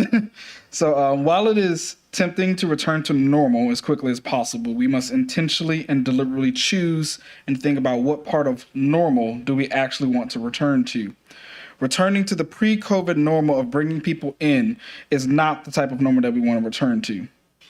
Having teachers, paras, and other staff and faculty without the proper sick days or COVID leave even with severe symptoms, we know folks can still transmit COVID. And even without severe illness or disease, we know long COVID is a danger and detriment to any COVID-19 survivor. People perform at their best when they are supported at their worst moments. COVID is and has been a stressor alone without the added context of jobs that see people first as workhorses and rarely as actual living, breathing people who sometimes need an extra few sick days to recover from an illness. While the variants and subvariants may change and evolve, the medical science community has remained super clear about the dangers of the virus and its transmissibility, reinfectivity, or virulence of the latest BA4 and BA5 Omicron subvariants. Each of these things are different. The transmissibility speaks to the character of the virus. It explains the ability of the virus to be literally transmitted from one human being to the other, and many more science terms that I am not, qualified to pronounce, but she is. But in conclusion, at the last COW meeting, there was some confusion and miscommunication about the variants and whether or not people could be consecutively reinfected with these variants. While we learn more each and every day, it is evident that people are being reinfected with the Omicron subvariants. Please see the following articles that she did take the leisure to email each of y'all. One from ABC News, which cites reputable medical scientists, epidemiologists, and physicians, and one from the Science Journal. She had, and to see the data that she was sent over to you guys. So in conclusion, Angel, once again, a PhD candidate at the Tulane School of Medicine, and me, Caleb Holmes, as a citizen, we're both asking you in this moment to vote to increase the number of COVID sick days faculty and staff receive. Item F7, please vote to increase the sick days to ensure that our people are protected. We're safe, but we're not out of the woods yet. COVID is real. We need to increase protections. Thank you. Thank you, Mr. Holmes. Tell Dr. Angel good luck. That is all the cards I have on that item. So we come back to the board. The board, Mr. Howard. Yeah, so I just wanted to ask Ms. Dupre if you could come and give us kind of just like not even Ms. Dupre. Sorry, Ms. Dupre. Ms. Hall. Just like the protocols, the procedures for accountability. I mean, how are we making sure that people who are testing positive, like what are the numbers? Just give us a visual perspective of what's happening from an HR standpoint. Because I would argue, I believe that we need to do everything we can to protect folks who are sick and who are sick because of COVID. But I would also argue that the numbers at brunch are up, the numbers at the day parties are up, and the numbers across the city as I look at people doing activities in Baton Rouge is increasing. So I just want to ensure that we are finding a way to hold accountability, because we often have this conversation about us not caring about staff because we don't have this many COVID days, but it's the same people I see at brunch with no mask on. So just really trying to get a clear picture of what's happening with us and how we're being accountable for these actions. Hello, everyone. I'm trying to keep this straight. Okay, so Since July, and I have the numbers from June 1st until August 18th today, we have 41 in the system that physically went in and put in for a leave, for COVID leave. And then last year versus last year's number, to have a total of 1,533. That's 26% of our workforce that we processed COVID leave for last week. So I just want to make sure that we are all clear on what the COVID leave policy is. So if you do have symptoms, it's 5 working days, right? If you close contact because of COVID, it's another 5 working days. If you expose while working, that's an additional 5 working days. So that's 15 working days for the entire time. So, and even if you have a child care, you do get additional 5 working days. Does that make sense? Clarify?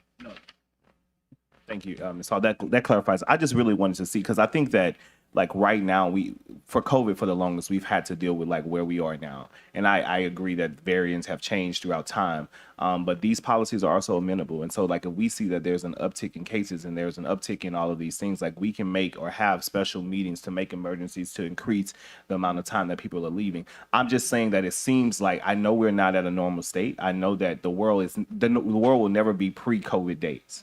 But we have to make adjustments that are like, that make sense and that are reasonable. And I just wouldn't argue that just because we don't have unlimited COVID days or whatever, that we don't care about people. If there seems to be a problem that we need to be addressed, there are measures that can be put in place for those things to take place. So football season is coming up very soon. And so like there will be like all kind of different things where people are gathered in large crowds. And so if there are adjustments that need to be made, I think that we can make them those adjustments. But I think that what we have right now is fair and taking into account people's health. Thank you. Thank you, Mr. Howard. The board is clear. Madam Secretary, please conduct the vote. Please vote.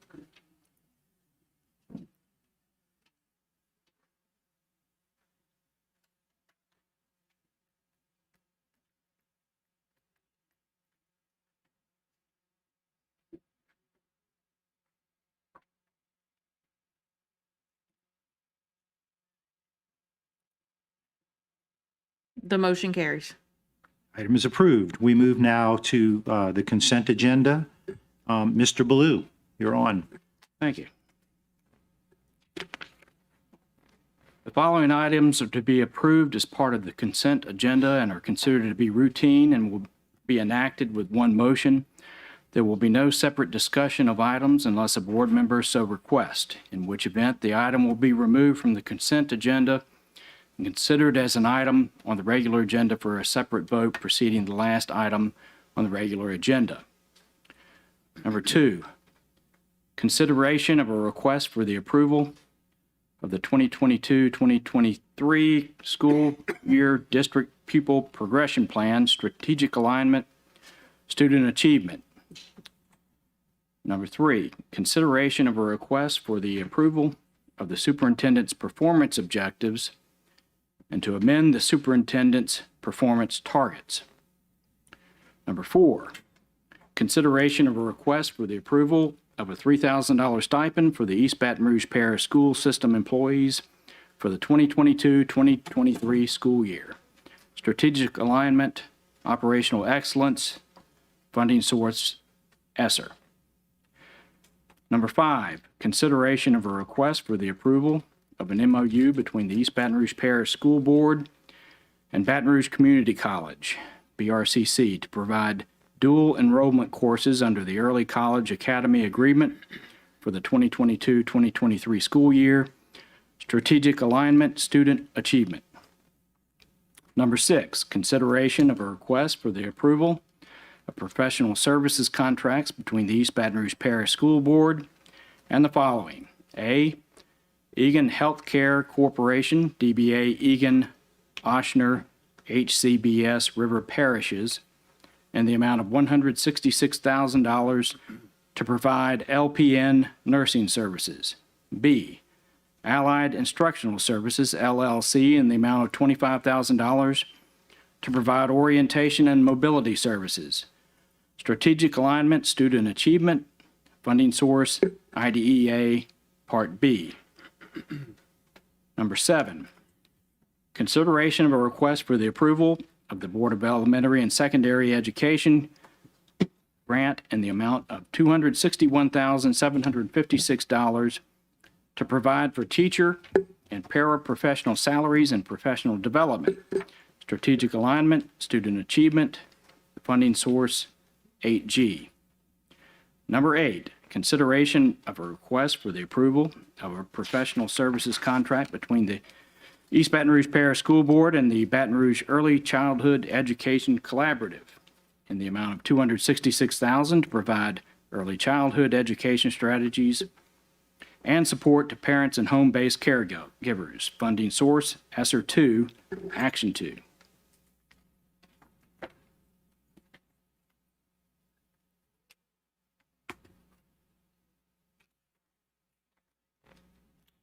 Number 9, consideration of a request for the approval of the professional services contract between the East Baton Rouge Parish School Board and the following.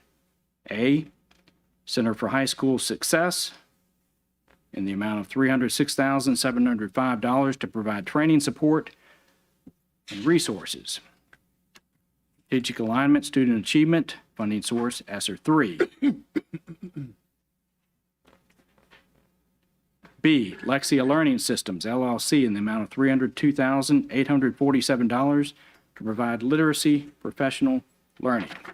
Strategic alignment, student achievement, employee development, funding source is Literacy Foundation Training. C, Dreambox, in the amount of $682,212 to provide a mathematics program. Strategic alignment, student achievement, funding source is ESSER 3, Action 2. D, Nearpod, in the amount of $193,027.99 to provide an interactive digital platform. Strategic alignment, student achievement, funding source ESSER 3, Action 2. E, AVID Center, in the amount of $153,196 to provide IGP support and professional learning. Strategic alignment, student achievement, funding source is Redesign.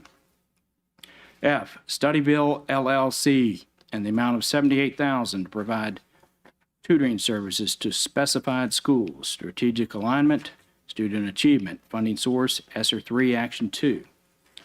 Number 10, consideration of a request for the approval of a professional services contract between the East Baton Rouge Parish School Board and Defined Learning in the amount of $176,100 to provide a digital work-based learning platform that supports student career exploration lessons, activities, and experience reflections in grades 4 through 12. Strategic alignment, student achievement. The funding source is Career Development Fund.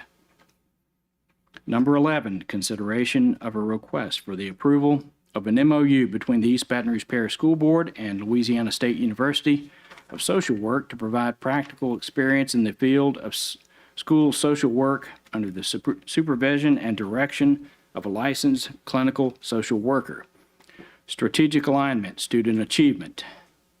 Number 12, consideration of a request for the approval of an MOU between the East Baton Rouge Parish School Board and Southern University to provide dual enrollment courses for 2022-2023 school year. Strategic alignment, student achievement. The funding source is SCA. Number 13, consideration of a request for the approval of the professional services contracts between East Baton Rouge and Volunteers in Public Schools, VIPS, in the amount of $25,000 and $58,000 respectively for the Everybody Reads and Everyone Counts programs. Funding sources are Title I and the General Fund. 14, consideration of a request for the approval of the recommendation from Gwen Shamlin, General Counsel, East Baton Rouge Parish School Board, in the manner of Tiffany Chester et al., 19th JDC, number 655260, section 22, Parish of EBR. Number 15, consideration of a request for approval of an amendment to the extern agreement between the East Baton Rouge Parish School Board and the Board of Supervisors of Louisiana State University and Agricultural and Mechanical College in the amount of $397,802 to extend the agreement for 1 year to provide externs for up to 39 sections, strategic alignment, student achievement. Number 16, consideration of a request for the acceptance of the Deborah Rochelle Teacher Grant from the Kelly G. Cook Foundation for 5 teachers for a total of $20,557 to provide for classroom projects, strategic alignment, student achievement. Number 17, extended day salary consideration for a request to amend the extended day hourly rate to range from $25 to $35 per hour and approve schools to set a site-specific rate based on the availability of funding. Strategic alignment is exemplary customer service. Funding source is general fund. Number 18, consideration of a request for the authorization for staff to issue a request for qualifications to seek proposals to provide construction management at risk services for the following tax plan projects. A, an elementary school in the southern part of the parish. B, Broadmoor Middle School Arts Conservatory. Strategic alignment, operational excellence, funding source, the tax plan. That ends the consent agenda items, and I move that we approve. And Mr. Blue has moved the consent, and Ms. Bernard has seconded it. Are there any items that board members would like to have pulled?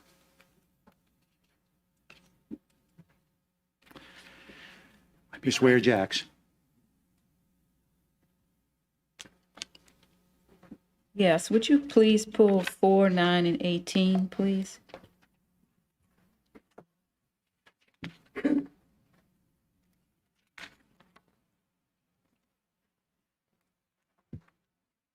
Any other board members wish to pull items? Okay.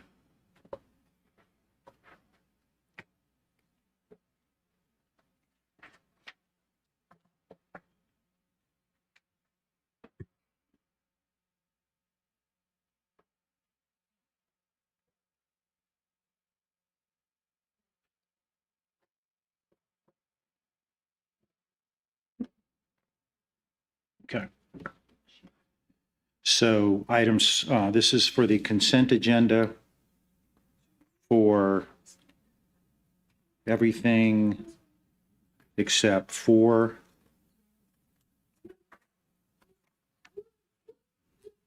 9, and 18.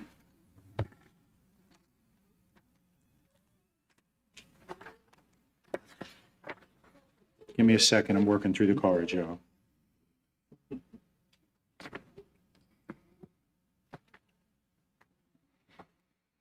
So, I've got to pull everything for speaking that's not 4, 9, or 18.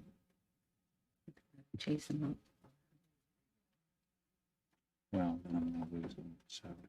So this is 11. And so that would be in the consent agenda. Is there any other ones? I gotta call them up. Okay, so it's a little different because we have cards. I'm going to suggest to you that because the items other than 4, 9, and 18 are in the consent agenda, I've never seen a consent agenda fail, but we want to give everybody the opportunity to speak. So I'm going to kind of go through it. On item G10, Miss Ellis. You can wave if you like. And Miss Schaefer. Miss Ellis? Okay, thank you. You're Miss Schaefer? Which one are you? Okay. Well, whoever would like to speak can, and I'll waive the rest. Thank you. Thank you kindly. My name is Tina Schaefer. I'm the Vice President for Talent Strategy and the Chief DE&I Officer for the Franciscan Missionaries of Our Lady Health System, which is very commonly known as the health system that is in support and runs Our Lady of the Lake locally. I am also a member of the TAC committee, at the strategic ops group specifically around the vocational training and career pathing for our young students. And the importance of the early career exposure is so vital. And I will say, as a health system HR executive, with the amount of the extreme workforce shortages, we realize the vitality or the imperativeness of our young people being exposed to careers early on. The Defined Learning System is a work-based platform that encourages students to explore those careers at early ages, and it has work-based career pathing and exploration projects available to them as early as fourth grade, or in languages or in using language that they understand. It allows for high wage, high demand areas such as construction, manufacturing, healthcare, automotive, transportation, logistics, liberal arts, and management. It is project based with all and allows hands-on experience. This is vital from an organizational development perspective and is much needed in the workforce industry. I will say personally, or professionally rather, as a org development specialist, that we've really tried to move away from in-classroom training and really put our workforce in experiential learning and job shadowing and project-based learning to excel and become familiar with jobs. Thank you so much, Ms. Schaefer. Appreciate your time. I've got a card for G5, which is on the consent agenda. Is it Miss Jackson or Mr. Jackson? Miss, yes, ma'am. Sorry about that. Couldn't read the first name. Irma, okay. Well, you would think I'd be able to read that, don't you? Good evening. Good evening. I missed the opportunity earlier to speak about the Pathways to Bright Futures, but this memorandum of understanding for dual enrollment encompasses that. It also encompasses, there's probably a card for G12 also, but what I'm going to say now speaks to that as well. Dual enrollment, Pathways to Bright Futures. That's what we want for our students. We are in the business of education, and we are educating students to make them productive citizens. And what do we want to do? Once they finish high school, we want them to have the opportunity to be productive and to do something great for themselves. That starts with what we do in K through 12. If they don't see anything positive for themselves in middle or high school, they're more likely to drop out. The dual enrollment opportunities at BRCC and Southern University provide that. It's a solution.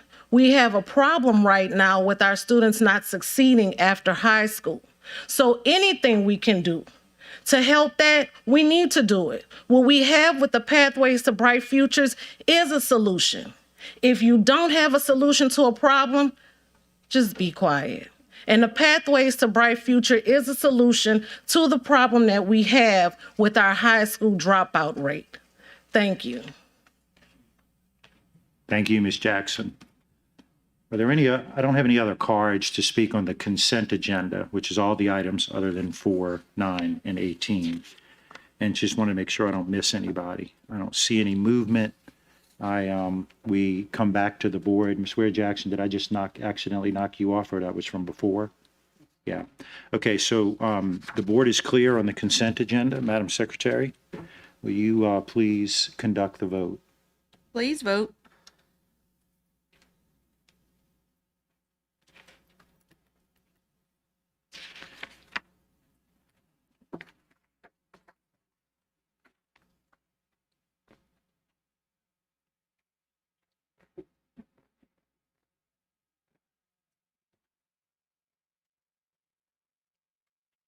Motion carries. Thank you. We move now to item G4, consideration of a request for the approval of a $3,000 stipend for the East Baton Rouge Parish School System employees for the 2022-2023 school year. Do I have a motion? Moved by Ms. Ware Jackson, seconded by Mr. Howard.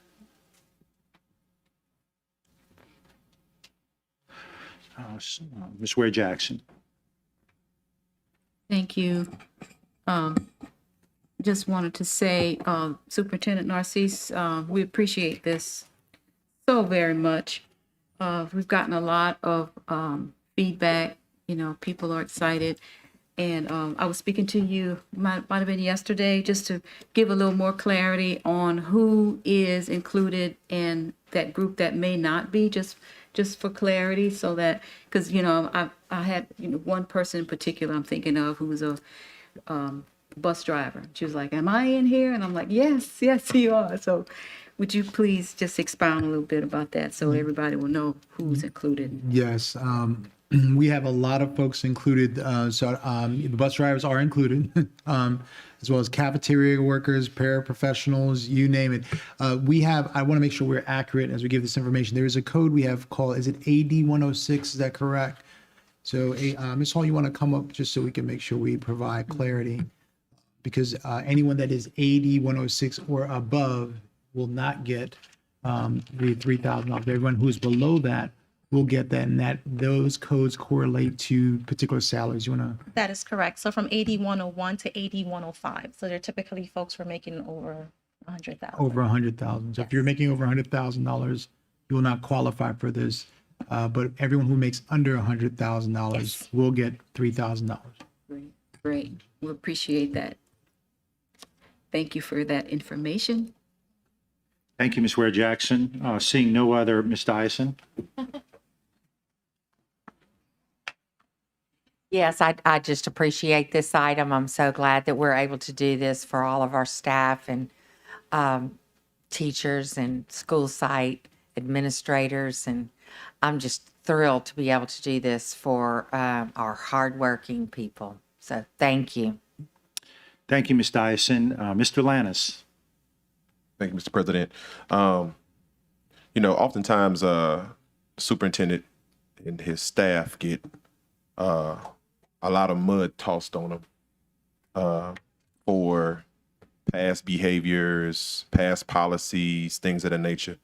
But what we can't gloss over, and I won't allow it to be glossed over, let me say that, is the fact that since you've been here, you found ways, unique ways to try to pay teachers money, whether it's through stipends, whether the compensation study. And I seriously think that is something that needs to be commended.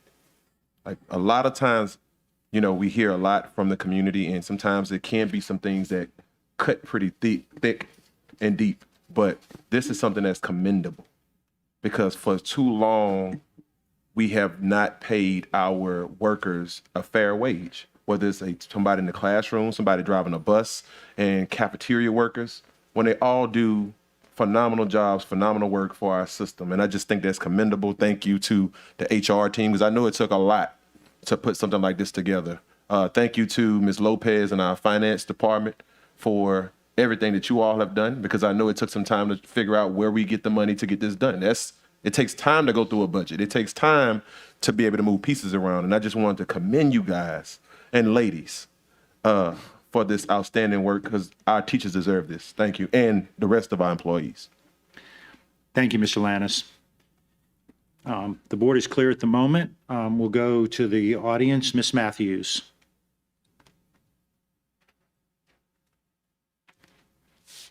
I second everything that Board Member Lannis just said. I appreciate all those people, because it definitely was not easy to find the money for this. So I do appreciate that. I'm going to say it again. I said it at the cow. I'm going to say it again. We definitely appreciate Superintendent Narcisse. You said it would be a good stipend. This is a good stipend. We thank you for that. But you also said it was going to be 2. So we want the second one. And if we split this one, because see, I read Charles's article, and he said that it was this one, we're just going to put it together in one. But if we split this one in 2, that'd be $1,500. That wouldn't be a good one. So this is a good one. You did good on this one. This is a good one.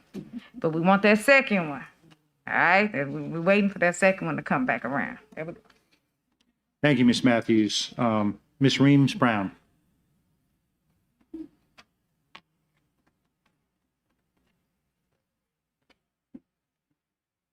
Good evening, Superintendent, members of the board. I'm Angela Reams Brown, President of the East Baton Rouge Federation of Teachers and Support Workers, and I tonight rise to say thank you. Our employees Our members, our non-members, potential members all work very hard every day. And I don't think I'm telling you anything that you're not aware of. If you've been around the East Baton Rouge Parish school system for any length of time, you know that our employees work hard. And so when you're able to find the monies necessary to give them a bonus or a stipend, I say thank you. Now, there are going to be the individuals who say it's not enough. Yes, I'd like to have 10,000. But the reality is, where will the money come from? And so the fact that these $3,000 have been approved tells me that the money is coming from somewhere and is sound. And I want to again say thank you to the members of the HR department as well as the finance department. We're on a good track. Let's stay on it. Thank you very much. Thank you very much. Ms. Jackson.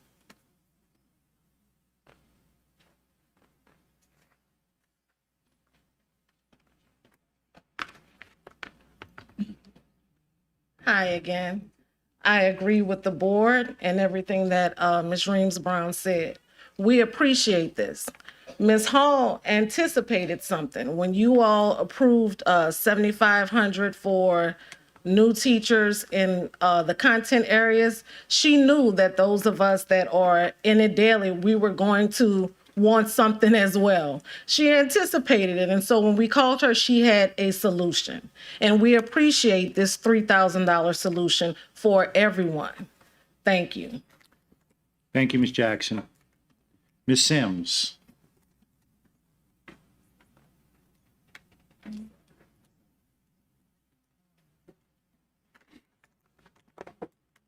Hello. Hello.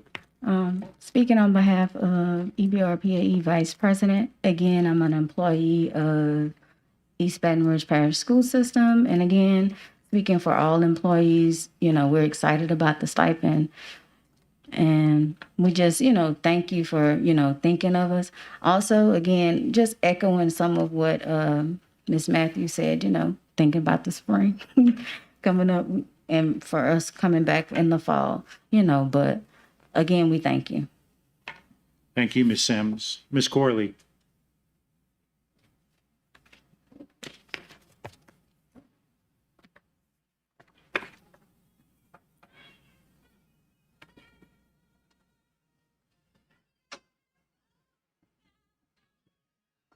Okay.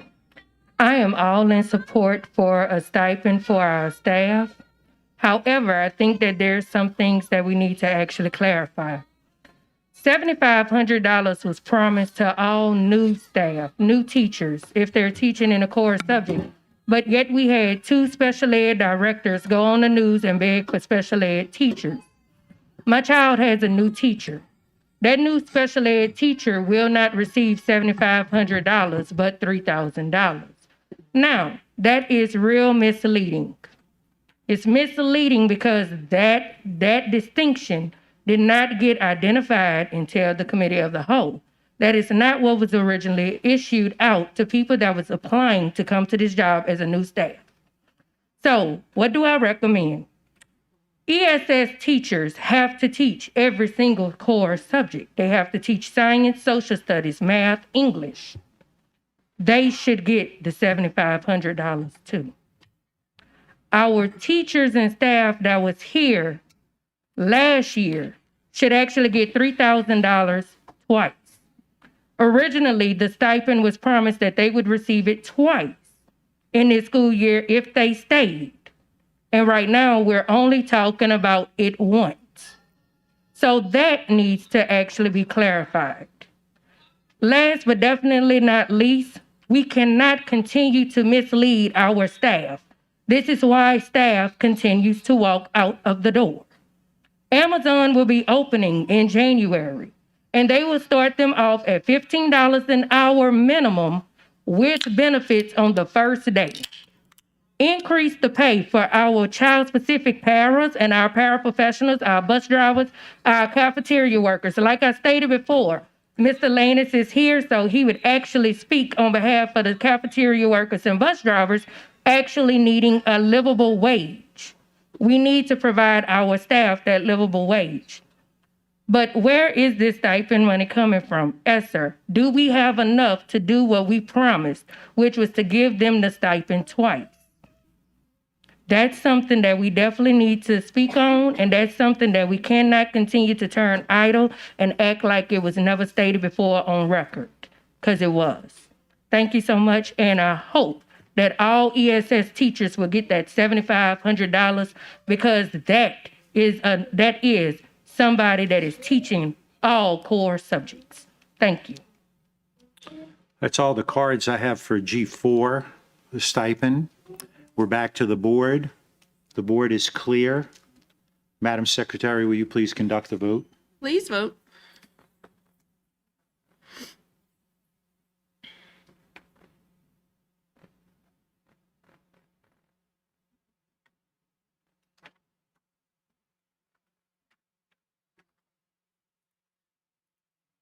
The motion carries.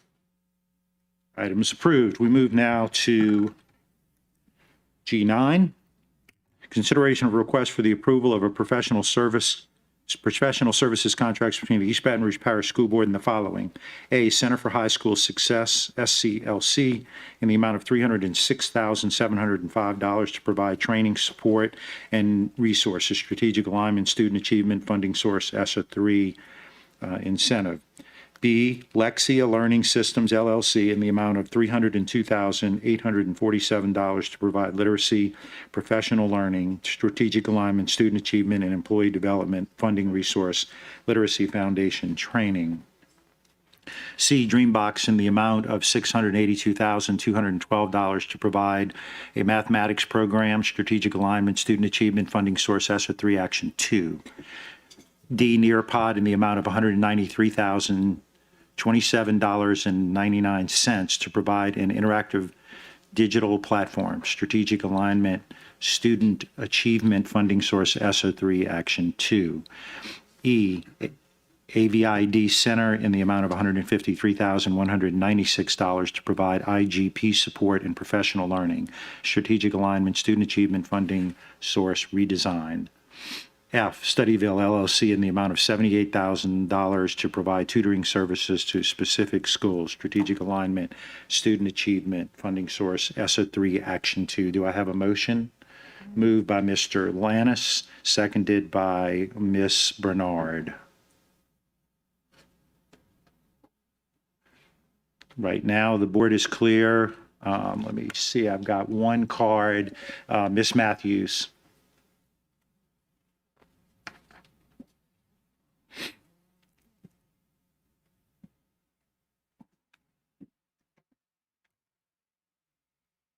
Center for High School, oops, there we go. We on? Okay.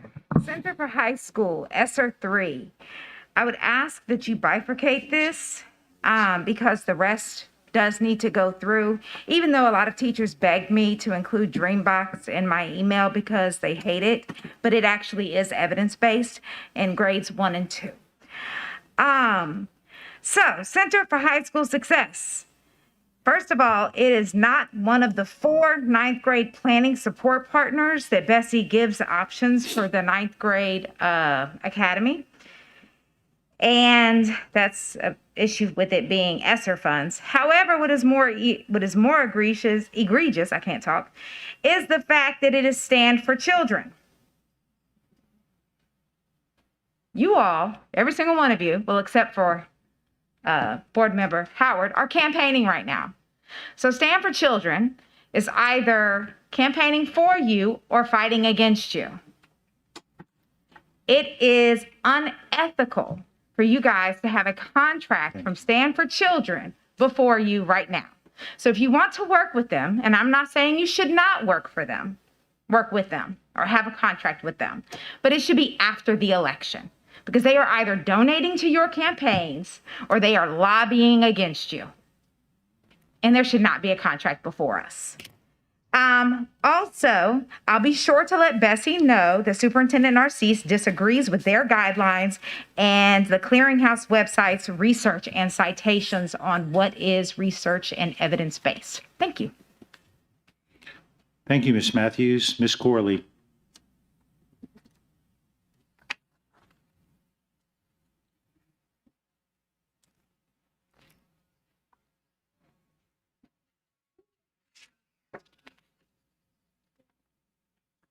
Okay, so with the contract, most of these contracts are not contracts that actually help our children with disabilities. In fact, our children with disabilities only can benefit from two of them. It's not the one that Stand on the Children is doing, because Stand on the Children, stand on the kids' ankles, necks, and backs. They never do anything for these children with disabilities. But I digress. We need to make sure that we're going to have things in place that is going to benefit all of our children. We cannot continue to pay money, spend money on things that's not benefiting all children. Today, Mr. K. Brumley actually spoke about our children with disabilities in his State of the School address. That's because children with disabilities make up 1/4 of the population of children that are actually in school systems around this state. Right now, some of the funding that you're talking about using is actual funding that should go to actually providing health services to our children inside of the school building. Currently, each and every last one of you have received an email from me every single day from the first day of school in regards to our failure to have healthcare centers in schools actually fulfill the obligation of health services to children as is spelled out in their IEPs. It is important that we do actually address that healthcare centers in schools is receiving funding courtesy of our general budget that also have funding from our IDEA budget. How is it that we fail to provide accommodations that's spelled out in the IEPs for our kids? These programs you're talking about today are not in their programs. Eye gaze systems are, assistive technology devices are, health is, and that is not being addressed. And it's for sure not about to be addressed by this contract. My child cannot safely matriculate into Northeast Elementary just like any other child that's at Northeast Elementary because there is no health care center there. Let me repeat it. No health care center is there. No nurse is there. No medical assistant is there. CNAs that you're talking about doing courtesy of Baton Rouge General at Glen Oaks High School, that's not there neither. I can go on and on about the different medical professionals that are not there, but it still don't mean that they're going to be there tomorrow, right? Because they won't. So I do tell you to not approve these contracts because they're not benefiting all children. And that's what we're supposed to be doing. Every child, every day, getting a benefit. Thank you. Thank you for your comments. That clears the public comment. Ms. Ware, back to the board. Ms. Ware Jackson. Thank you, Mr. Tatman. A couple of months ago, when we were looking at the budget and specifically like special budgets as it relates to ESSER, there were a lot of questions that I had around ESSER funding with regard to the budget. And prior to that, there was a package of federal, it was the superintendent's package that was going to do a lot of professional development just before school started. And we passed that earlier. There was something in there that I had concern about, and I was asking to move it. That didn't happen. But after that vote, I got a lot of trolls on a Facebook page, and some people were, this particular group was upset that I would even question anything about ESSER and not just pass it. So this time around, I didn't look as closely as before. And the day after the committee of the whole, I got some calls at home asking me about what was this Center for High School Success. And I admit, when I first looked at it, I wondered the acronym didn't match, but I didn't look into it as closely as I should have.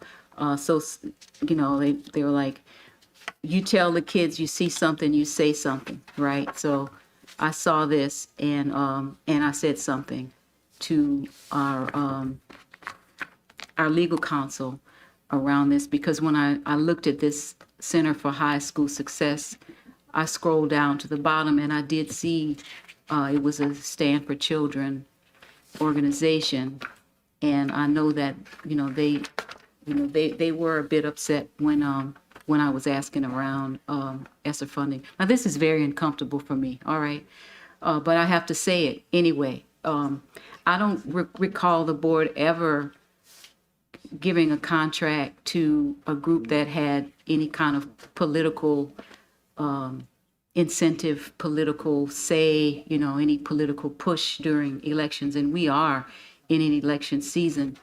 And I would think that board members might want to recuse themselves from this particular item.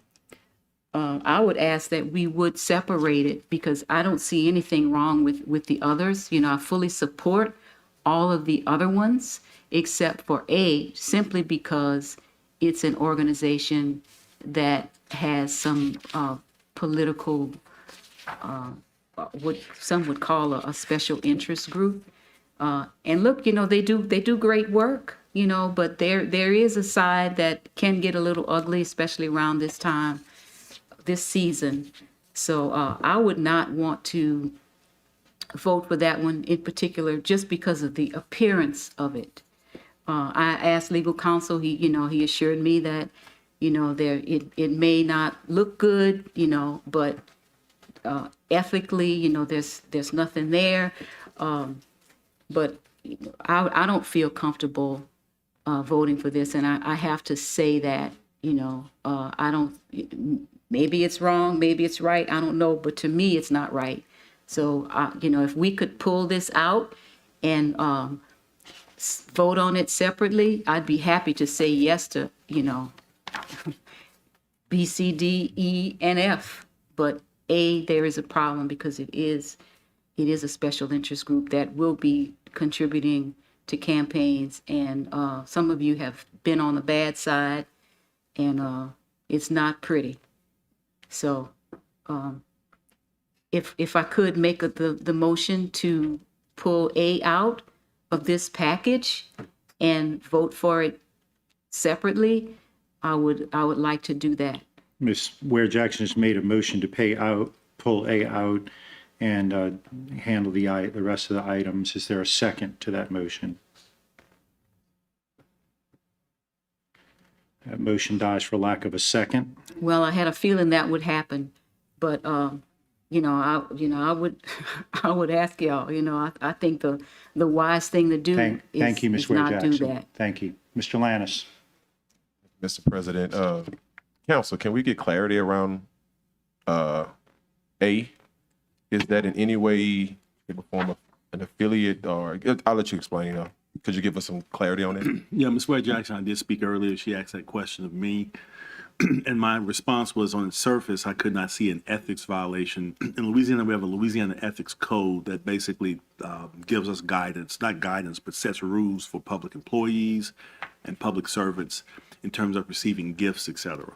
And so you look at the relationship between the party and essentially funding and money, and how money flows, it determines whether there's an ethics violation.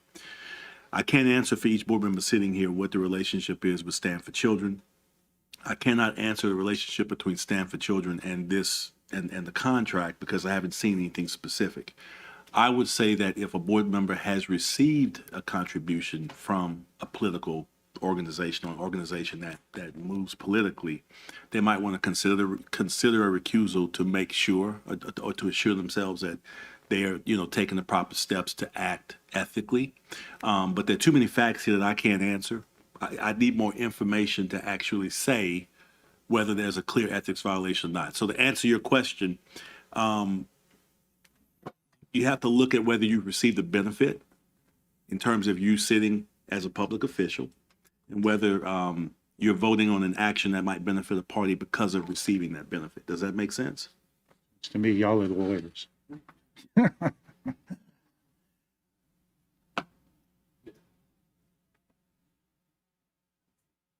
Okay. You good, Mr. Lannis? I'm gonna make a statement. I mean, Stand for Children recruited a candidate against me last time. But I can't look at a contract that's going for children and vote on it, because there are so many. And I mean, for those of us maybe who are a little more been around a while, how about that? I could probably look through this whole thing and find people that have either contributed to me at one point or contributed or tried to recruit candidates against me. I think we have to look at this on its face for what it does for children. It's a recommendation of the superintendent, and so I don't have an issue with it. And so I'm not a lawyer. I played one on TV once, but that's I really did. So anyway, that's all my comments. 45 seconds. Mr. Howard. Yeah, so I was just gonna say the same thing. I don't see, I mean, people, there's a lot of things that happen every day in this district that we could be talking about what face value means and what it means for the benefit of whom it benefits. But what I see in this particular contract is some information that will benefit kids. I'm sure that there's a pilot program that the Metromorphosis did about early warning signs that talked about some of these same areas and priorities that exist amongst what students need. And so what I see from this contract is a student-centered, student voice that will benefit students. And so I would just say, to the point I made earlier, is that we want to see the data that supports these type of initiatives and these type of things happening from across the board. I would say that this is the kind of things that we should be talking about 90% of the time, but instead we take 90% of the time to talk about things that have no value to students. So I would just add or argue that I don't see anything from my vantage point where this is like a direct conflict of interest. But to Mr. Tapman's and as well as the attorney's point, if you feel that way and you have received that benefit, recuse yourself. And we go on to do the work of students in this district. Thank you, Mr. Howard. The board is clear. Madam Secretary, please conduct the vote. Please vote.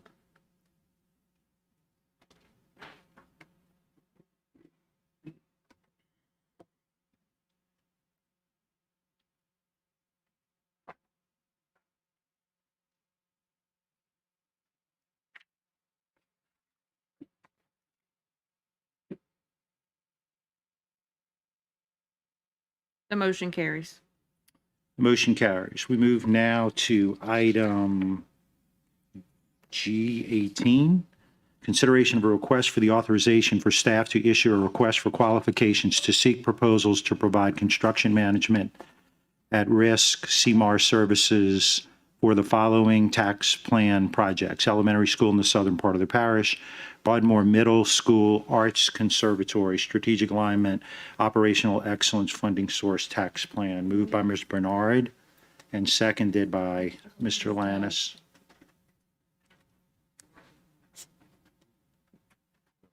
Mr. Lannis. Thank you again, Mr. President. I just want to say and uplift that and commend also the expansion of more schools across our district. I think that this is needed. Schools of this wherewithal, let me say that. I think it's more than needed. I think that families deserve to have expansion, not only in districts that look like mine, but I think that we have to also look at that expansion across the board, because that's also important. We are not a city of just one particular group. We are a very robust city. We are I think personally, Baton Rouge is a melting pot, but I'm very, very excited about our students being able to have these types of improvements, these types of investments come back to our neighborhoods and to our community. So thank you. Thank you, Mr. Lannis. Mr. Goday. Yes, thank you, Mr. President. I just wanted to make, some people have mentioned earlier, but I just wanted to talk a little bit about the noise of change that we have around. As you come in and change things, things can get noisy. I had someone describe to me our board as being dysfunctional, and I took that very badly, because this board has not been dysfunctional. This board has done more things, I think, in the past year or so under the leadership of Dr. Narcisse and others. Have we gotten everything right perfectly? No. but we've done a lot. And this is another example of the things that we've done. I tried to explain to someone a couple of nights ago that, for years we've kicked so many cans down the road we could open up a recycling center. And Good. we're yeah, you can use that if you want. Thank you. But we're not kicking cans down the road anymore. Are we going to do things perfectly? No, but we actually are trying to solve problems and reach solutions. And in doing that, you will generate noise. Status quo is the status quo because some people are advantaged by it. And some people don't want change, but we have to change to improve. And I'm very proud of this board for the steps that we've taken. And I'm very proud of our superintendent and his staff for the guidance that they've given us to taking these steps. So I fully support this and am glad that we can see that we're getting on with this. Thank you. Thank you, Mr. Gode. Ms. Ware Jackson. Thank you, Mr. Tatman. I'm really excited about this arts conservatory. It's just kind of, I may not have the talent, but it sure is in my blood. And so I'm really thrilled about this, to see this come to life.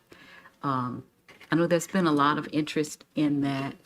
And I had a little bit of curiosity, though, around the budget for particularly Broadmoor Middle School Arts Conservatory. And just to make sure that we have enough money to really do it like we need to. And so I was wondering what the budget was, and also a little bit of clarity around the construction management at risk services. Ms. Scott Spalding, can you please come up to respond? Oh, good. Yes. Thank you. Ms. Anderson, can you please come up as well?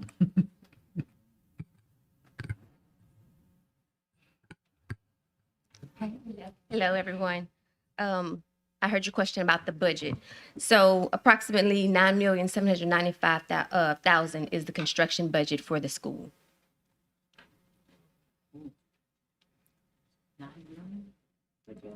For Broadmoor, yeah. For a complete redo of Broadmoor, only 9 million? Correct. So the overall is 15. It's 15 million is the overall construction budget, but we have abatement for hazardous materials. We have design costs for design fees. We have, surveys, geotechs, and things of that nature that have to take place. So all of that comes out of those soft costs, and then FF&E as well. So from that full overall budget, you kind of subtract those things out, and there goes your amount for construction. I wonder if we can get some partners in here so we can really, really beef it up. I know that, yes, absolutely. We may need to do a little searching because, if we're looking at doing something that's really, really nice, we might be a little bit short, especially with inflation right now. So I appreciate that information. Thanks. And what specifically about that position? I mean, the construction management at risk piece? So reasoning for using that method this go around is just as you said, inflation, not only inflation, supply and demand for materials. There's still a lot of delays that are going on. And so by using this construction method, that will help us attempt to get in front of those things.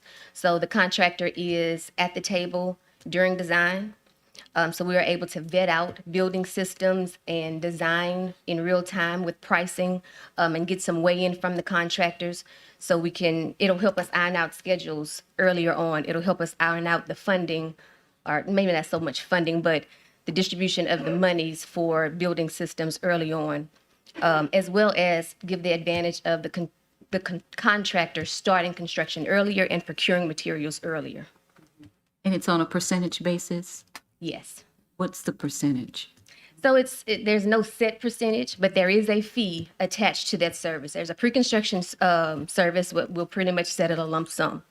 From there, you decide, not so much decide, but as we go through the design, we'll get to a point where the contractor is going to give you an amount for construction, and we'll sit and make sure that we agree upon that amount. From there, it's typically about half or a 1/4% of that full construction amount, bid amount, that is guaranteed to the contractor to deliver the project within that budget. Okay. All right. Thanks. I appreciate that information. Looking forward to seeing this happen. Thank you, Ms. Ware-Jackson. Ms. Bernard. Thank you. I just wanted to address some comments that my colleague, Mr. Gode, made. I think that our board is working together better than it ever has, and I wish we could all stay together. But I appreciate everyone's approving of the project. The school will be in South Baton Rouge. I'm really excited about the school in the park, and I know Breck is too. It's something that we haven't done before, collaborating with Breck. So the school's going to have an outdoor classroom space, I think. I'm also real excited about Broadmoor Middle School because Ms. Dyson and I actually went to school there many, many years ago. Thank you. Thank you, Ms. Bernard. How many years ago? No, I'm just kidding. Mr. Howard. You, President Chapman, you have been on it tonight. So I would just say that I also agree with I think the school would be a great idea. I think this is a great step in the right direction that really having options and choice, as we say, for students in the district. The only thing I would say, like, as we think about construction, this is more of an academic piece, so this is not even you, Judith, but Dr. Narcisse, we mentioned when we first started talking about the construction of this building, having some kind of a programmatic piece, like during summer months, to find that hidden talent, because a lot of people who have those talents won't get an opportunity for a school like this because they haven't discovered those talents. So maybe if that's once a summer, just having like a hidden talent where people can bring their camp out just to discover these talents that exist within the district. So thank you guys for the work. Thank you for all of that's happening with this school, and I look forward to the success of it. Thank you. Thank you, Mr. Howard. Mr. Lannis. Yes, thank you, Mr. President. So based off what I heard, inflation has all but delayed a lot of what we're trying to get done. I see that it's cut into budget. And one of the things that I'll lift up is when we did the trip as a community to go to Miami-Dade, they use some very unique ways to, one, cut costs, while also getting very efficient buildings. And I think that now may be the time that we start thinking about, as a board, how do we collaborate in a way with you all so that we can start to refine the way that we're looking at the buildings that we're currently creating. Because the way that you design a building and the cost that it costs 20, 30 years ago, where you're paying maybe $35 million, $40 million, $50 million for a building, now you could do the same thing for about, well, literally half of the cost from what we saw. And I just want to lift that up, that now may be the time we start thinking about that.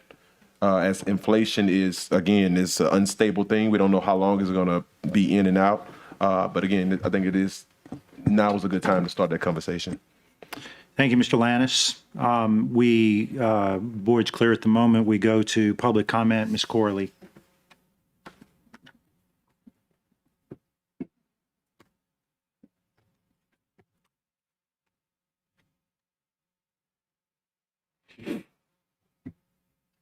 Ms. Corley, going once.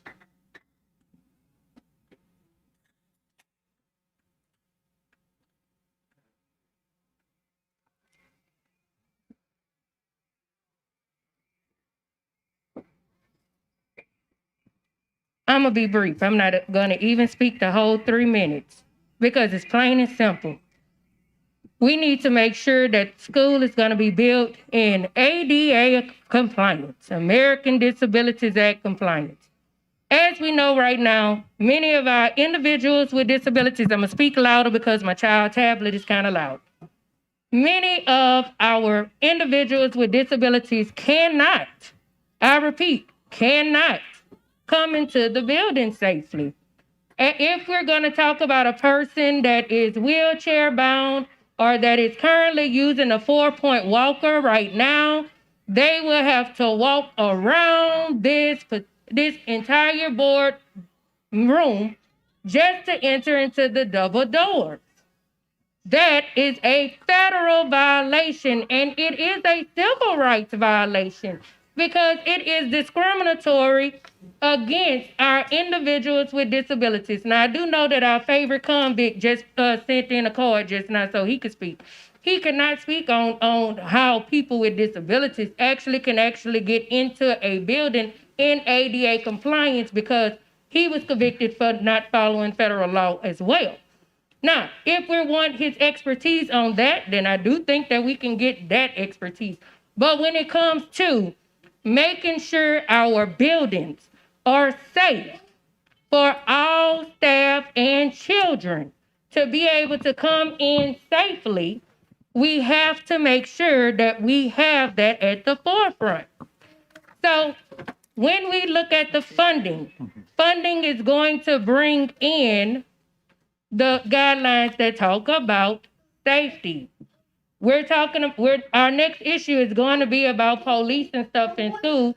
So we're going to have to make sure that that is addressed as well when it comes to this building. So let's make sure that everything is about the law, is in accordance with the law. And so if we're going to be in accordance with the law, then the next person will not speak. Thank you. Pastor Henderson. This item, right? You want to be, yes, sir. Good afternoon. Good afternoon. I rise in support of the item. I do think that as a former student who grew up in the district, we do have a lot of antiquated buildings, but also that can be addressed through our tax plan. And so what I would encourage people to do is to have those conversations when we are preparing the actual tax plan. There are several, schools that, may be out of ADA compliant. What I'm not going to spend time on is going back and forth with the character attacks, because I do believe that this item here has a lot of things that are in here, that a lot of good things that are going on. And I want to lift this up, Mr. Tapman, and thank you for the opportunity to have public comments. If you don't know something, you ask. Everyone has a story. And when you get to assuming things, always get to know a person for yourself. Everyone makes mistakes in life, but that doesn't mean they have to pay for them the rest of their life. Sometimes good people make bad choices. It does not mean they are bad. It means they are human. It's the EAS issues for me that are taking place, the exceptional adult services issues. Change has to take place in this district. And for too long, we've had people sitting up here playing games. Cabinet members who Dr. Narcisse inherited. So if we want to talk about the ADA compliant matters, we have people who were in these positions before Dr. Narcisse got here, who are feeding this narrative that individuals like me are bad people because they're still angry they didn't get certain cookies off the table. So, Mr. Gode, I do agree with you that it is time for a change. And I hope that this change happens tonight. I'm not up here to take any character attacks against anybody, because I thank Ms. Reams for teaching me how to read when I was in that special education class. So let's stick to the facts and let's move this district forward and stop allowing the devil to use us for foolery. Thank you, Pastor Henderson. Have no further cards on the item. We're back to the board. Mr. Lannis. Ms. Judith, could you come back up, please?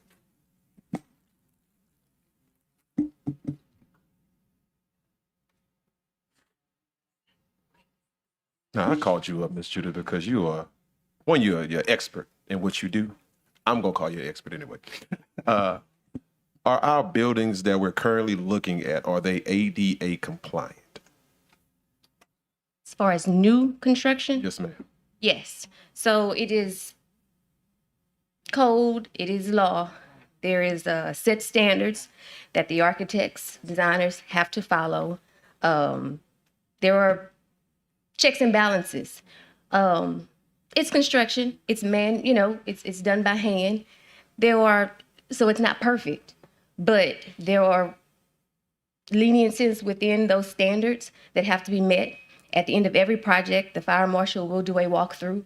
It is a very lengthy and detailed walkthrough with the architects and the contractor.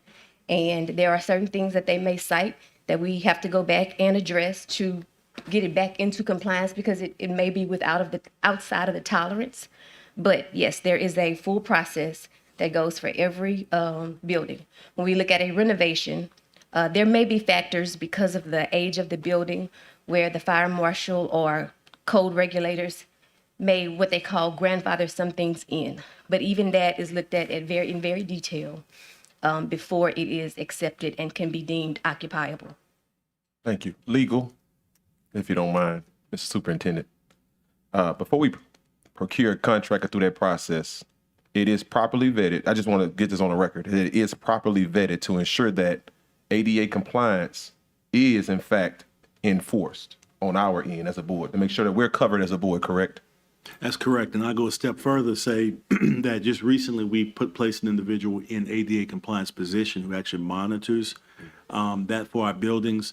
He works under me, he works under my office. He monitors and reports to our facilities office and actually works in conjunction with the office to begin to address those issues in a systematic way, prioritizing those things that we need to address first. So we actually have an office that deals with that now, that addresses those issues directly, takes complaints and process. Wait, I just, for the record, we have a new department that handles ADA compliancy to make sure that we as a board are covered.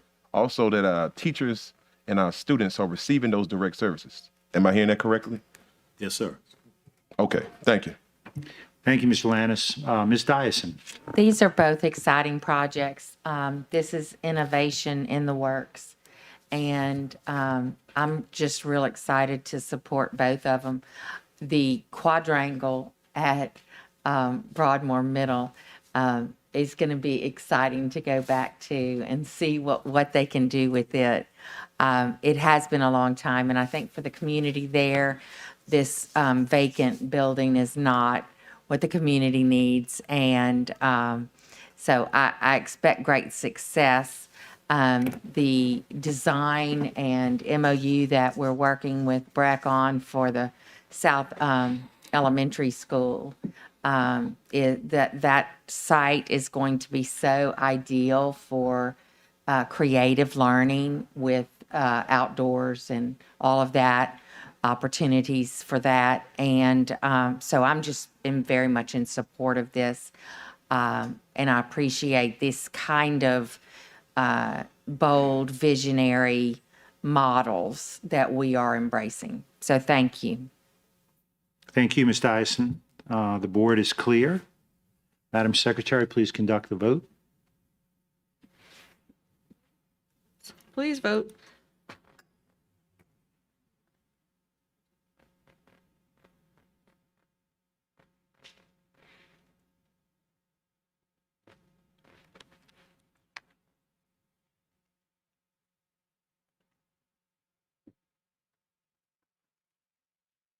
The motion carries.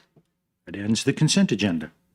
We move now to new business. H1, consideration of a request to authorize the superintendent to negotiate and execute professional services contracts between the East Baton Rouge Parish School Board and the following agencies to provide school resource officers. A, East Baton Rouge Parish Sheriff's Office. B, Baton Rouge City Police Department. Do I have a motion?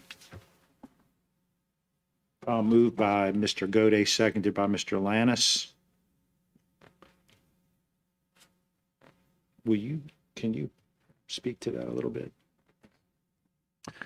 Thank you, President Tapman.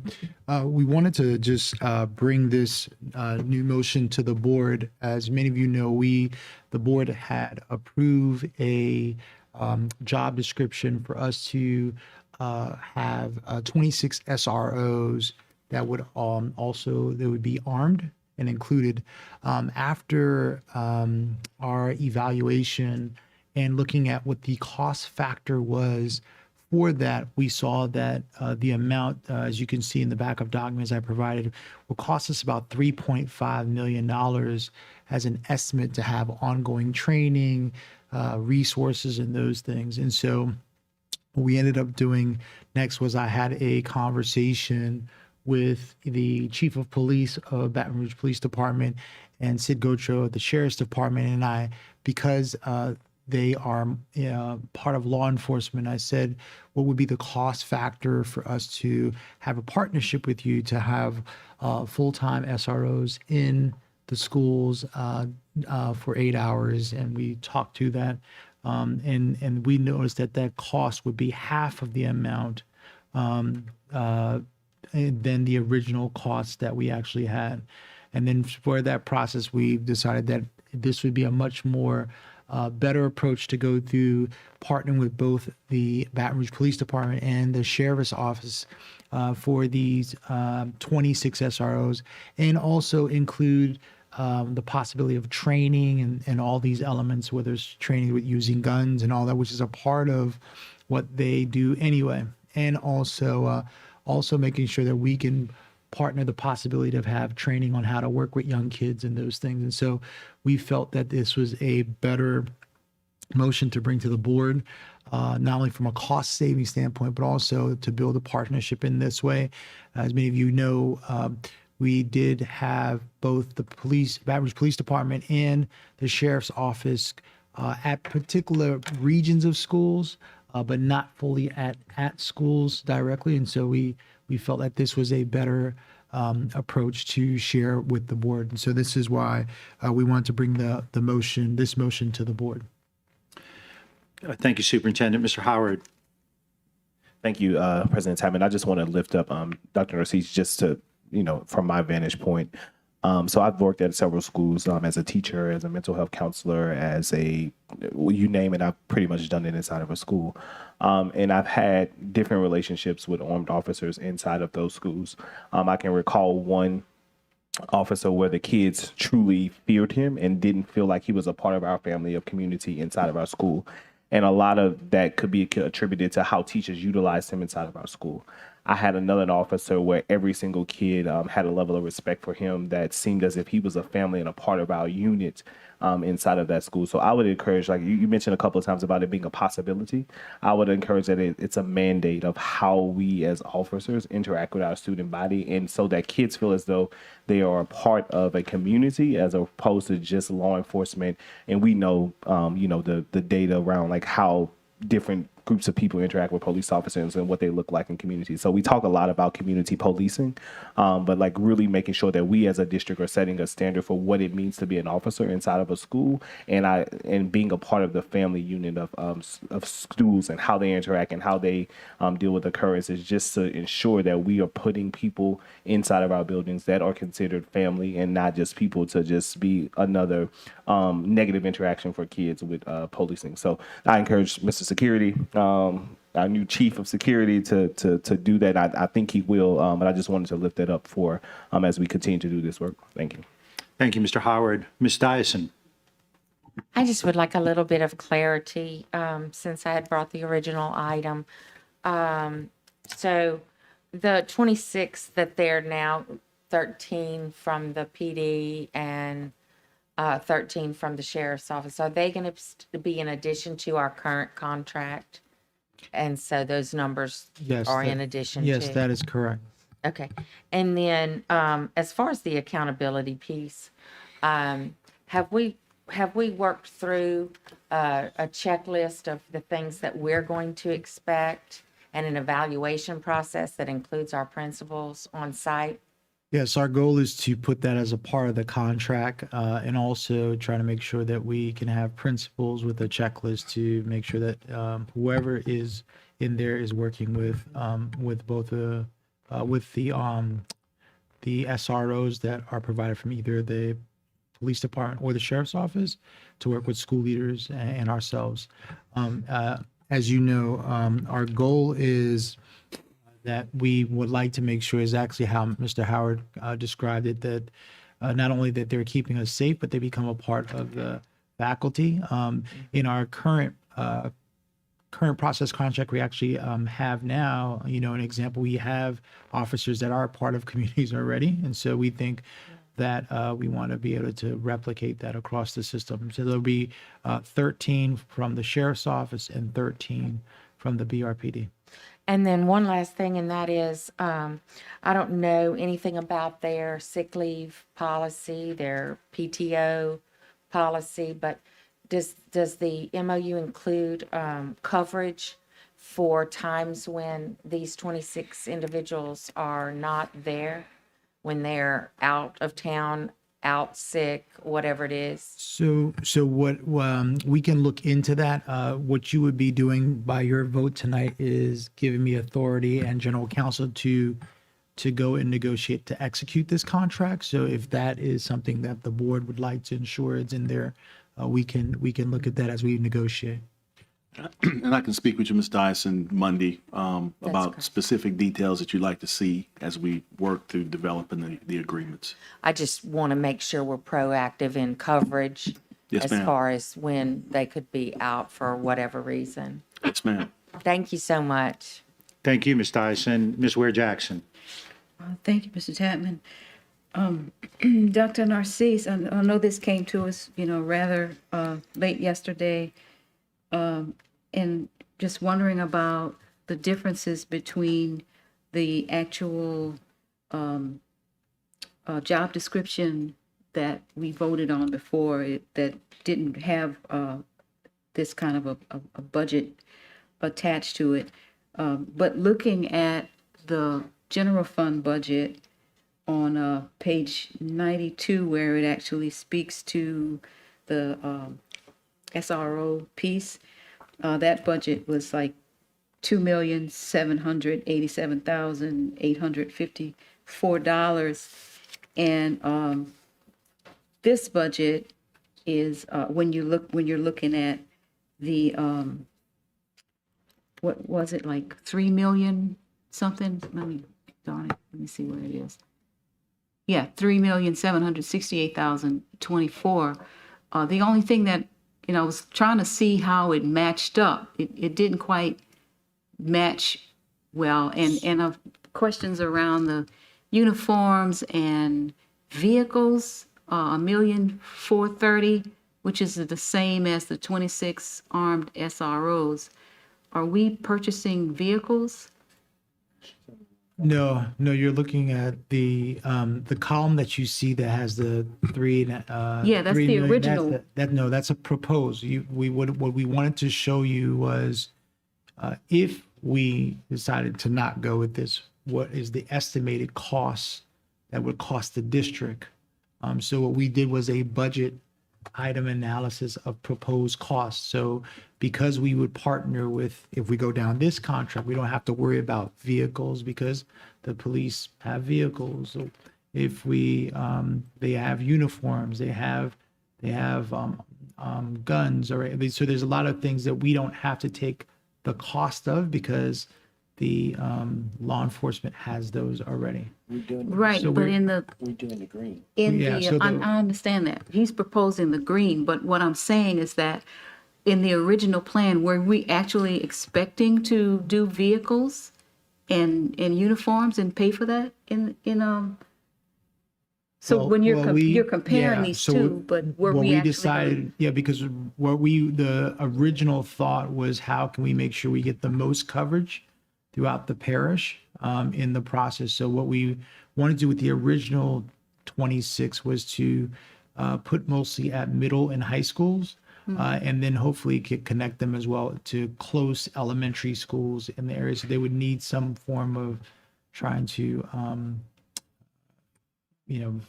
travel. So whether that's through them driving their own car or mileage or something like that. The point was we were just trying to give you guys an estimate of what the cost would be if we went to create our own armed force versus partnering with the law enforcement.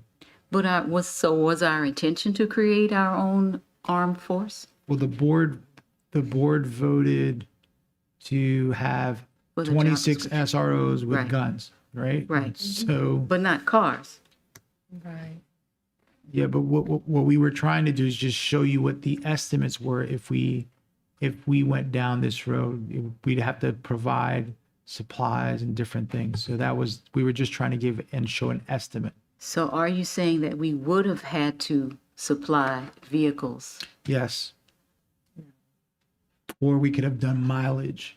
Could have been either or. I mean, we can give that estimate cost, but it would still cost us over $3.5 million, no matter how you would break that down. And I could, if you want more detail specific, I could have the team come up. You see, what I was doing was comparing what our budget said in the general fund budget around the same idea, which was the number that I mentioned before, 2.7 million. And here, your estimate is 3.7 million with vehicles included and uniforms over almost 300,000. So the cost that you see in the actual budget, we were in the process of, remember, we were also in the process of making these decisions. So in our original estimates, the board had to vote on whether they wanted to have a gun or not. That was one. Right. We then also, remember that original budget also includes the current And I budget. hate to interrupt, but that's time. So according to our rules, we have to move along. We now go to the audience. Miss Matthews.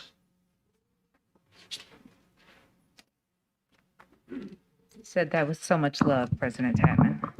Okay.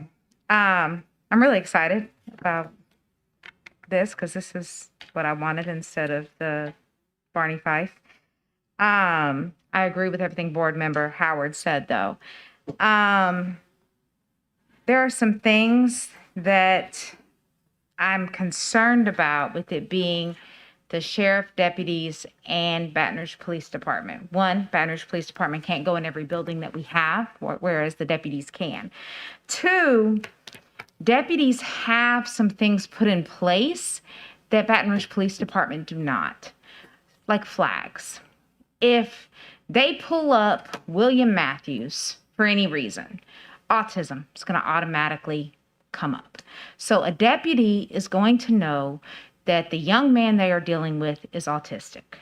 Even though his disability isn't visible, they don't know by looking at him that he is disabled.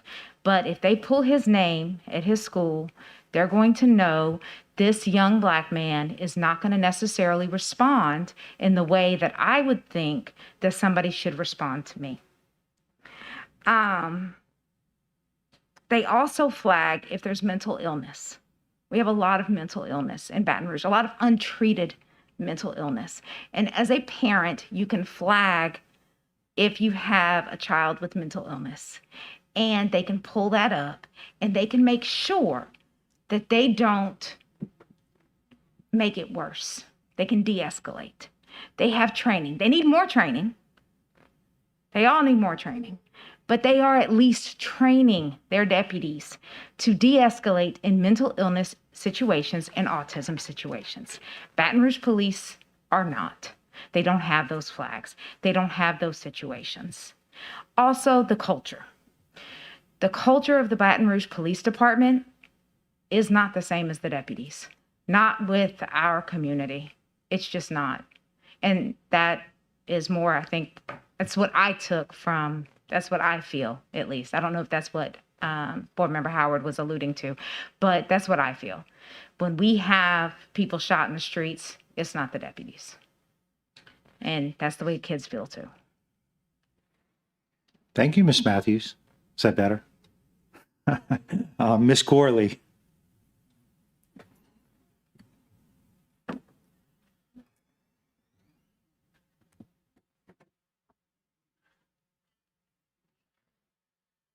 So I actually took out the time to calculate this, and so it's actually wrong. Okay? So according to this, we will be paying the SROs now almost $80,000 a year. That's if they work if they work for 10 months with our school system, which is how long our kids are actually in school. And that's if they're working 8 hours a day, 5 days a week. It's going to come up to $7,840 approximately a month, and that is before taxes. So when you multiply that times 26, that means we're going to be spending a little more than $2 million. $2 million on SROs. Now, are these SROs going to be on the buses? Because right now I know bus drivers are having problems with discipline on the buses. What about at the transfer centers? Because we do know that they're having problems with having safety being addressed at transfer. And we have two transfer centers. We have transfer for regular ed and we have transfer for special ed kids. Which, may I add, that's not in ADA compliance because our department for ADA does not have any money. That's still under facilities. But I digress. When we're going to talk about making it safe for our children, it's not safe when they don't have a relationship. See, part of the reason why my child is actually able to be here at the board meeting is because he have a relationship, not just with the board members, but with the officers. Now, should our officers here be paid more that's actually at the board meetings, that have been at the board meetings faithfully to 2 and 3 in the morning? Absolutely. Absolutely. But we have to make sure that all of the training is going to be provided because this is a liability that the school system will now be facing if they hire the 26 officers. Initially, you said that the SROs were coming because of what happened at Uvalde, Texas. That was an elementary school. None of the elementary schools are getting SROs. Let me emphasize that again. None of the elementary schools are getting SROs. The Office of Special Education with the United States Department of Ed actually spoke and disseminated out documentation regarding SROs and Black and brown children with disabilities. I suggest and recommend that you read that before you put this into effect and also look at what the Advisory Council for Students with Behavior Problems actually disseminate out on tomorrow at 10. Thank you. Thank you, Ms. Corley. That concludes the public comments. We're back to the board and we go to Mr. Lannis. Yes, sir. I just want to read something for the public and also for the record because I heard a lot about training. And this came from Baton Rouge Metro Council, who does a lot of work with Baton Rouge Police Department. And this was part of their, meaning the Baton Rouge Police Department's recommendations.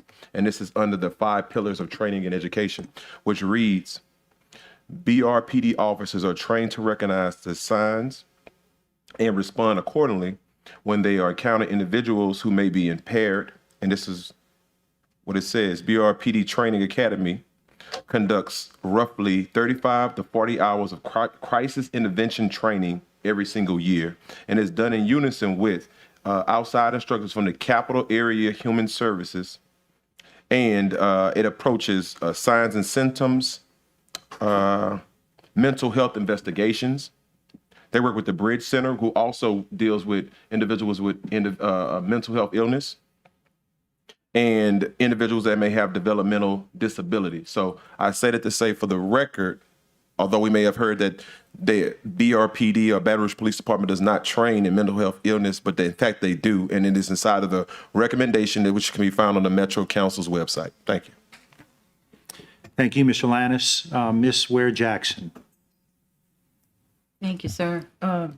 Dr. Narcisse, in addition to my concerns about the budget not matching the general fund and guesstimates on vehicles or some things that we may not have actually used, I have concern whether this budget really is a clear and really comprehensive proposal. You know, I know it came to us, it's rather quick.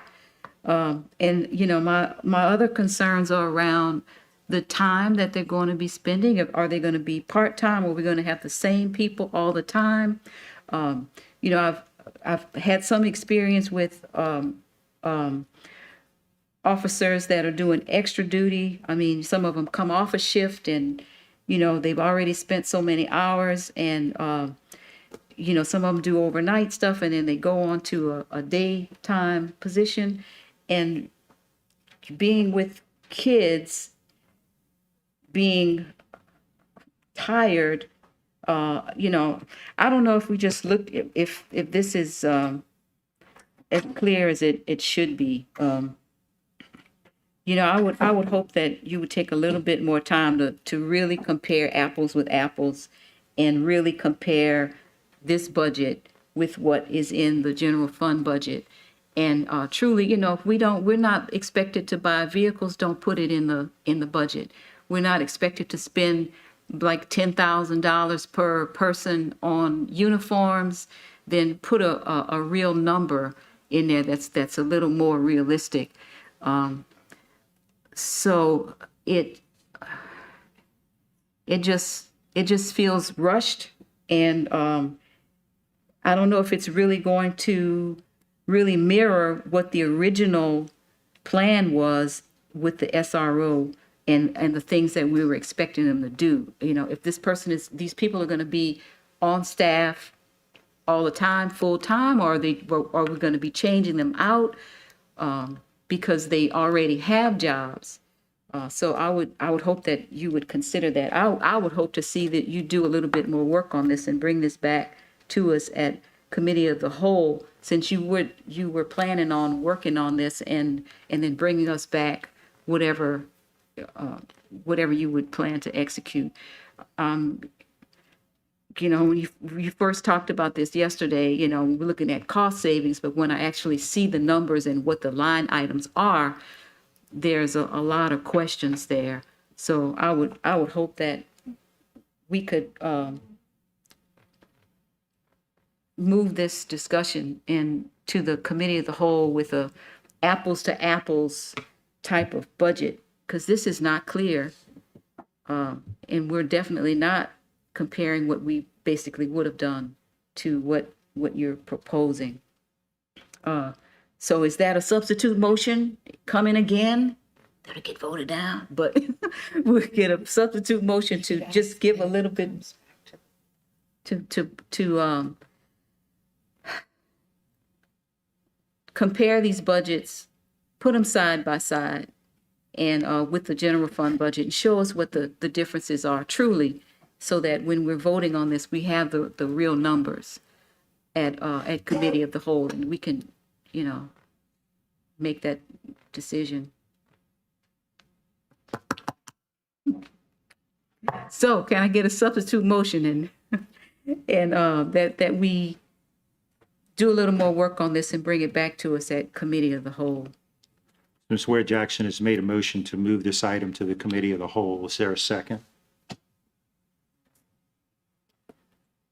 Hearing none, the motion dies for lack of a second. Ms. Ware Jackson, you have 48 seconds left.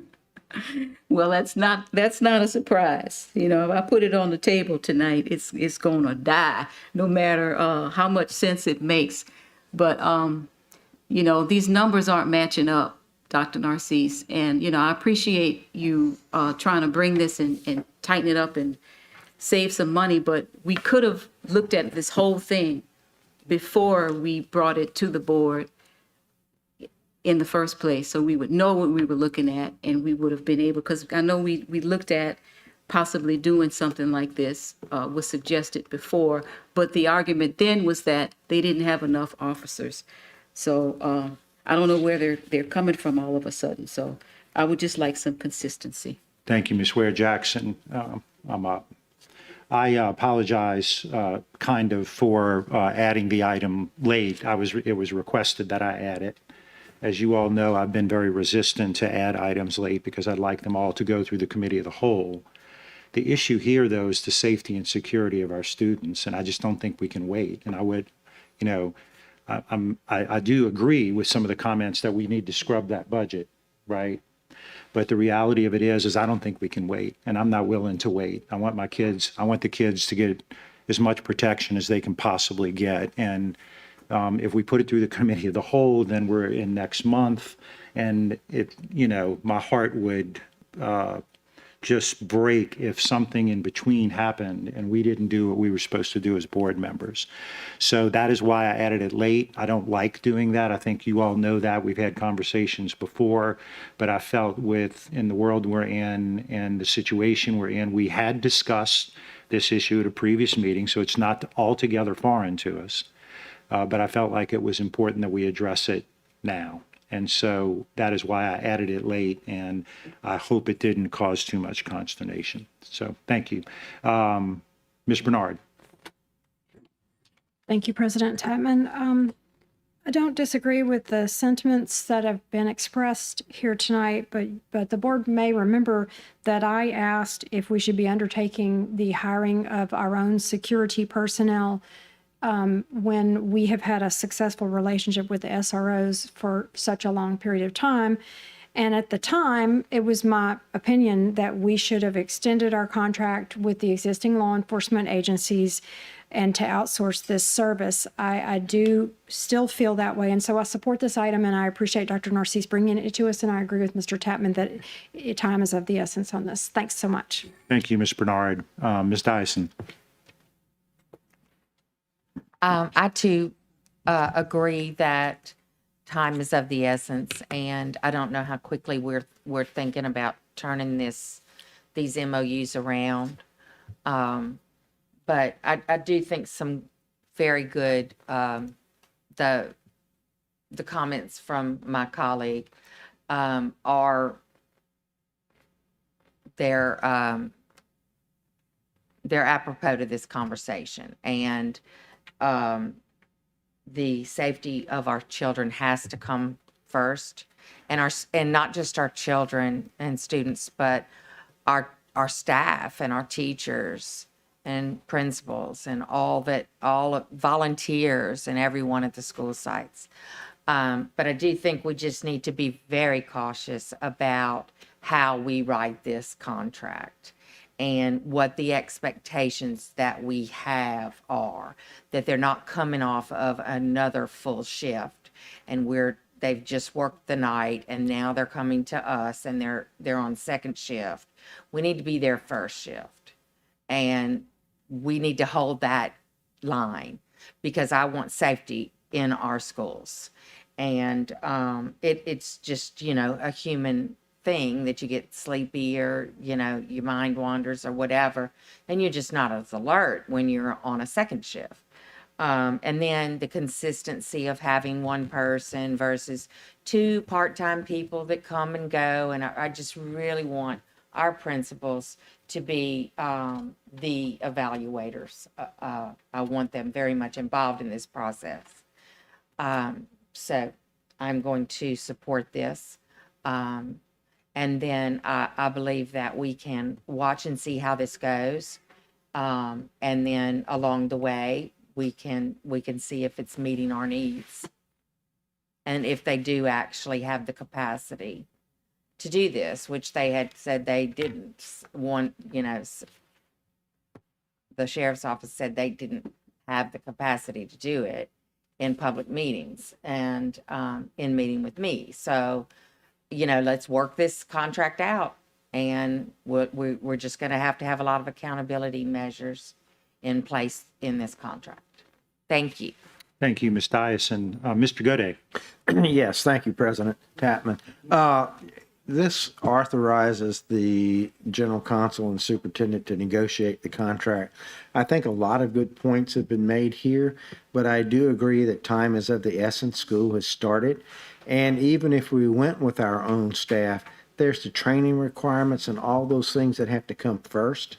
So I would just ask, as we negotiate the contract, we monitor performance and all these things, but since this is not these officers' first job, we should be able to negotiate in that an out, like within 30 days or something, with a 30-day notice or something like that. So if we decide it's not working, we can build in a transition period in here. So if we want to go at our own, we can keep their services while we do the training and do all those sorts of things. Then we can make a clean switch for one to the other. So I think that's the only feasible way to do this, given where we are and at this time of the school year.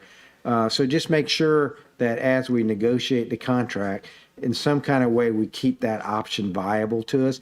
And it wouldn't even have to be wouldn't have to be whole hog. It could be half the people we bring in our own or anything like that. We just don't have the time to do the training and get the whole system set up before school's already started.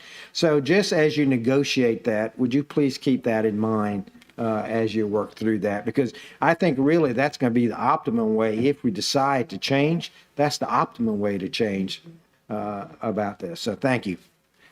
Thank you, Mr. Gaudet. The board is clear. Madam Secretary, please conduct the vote.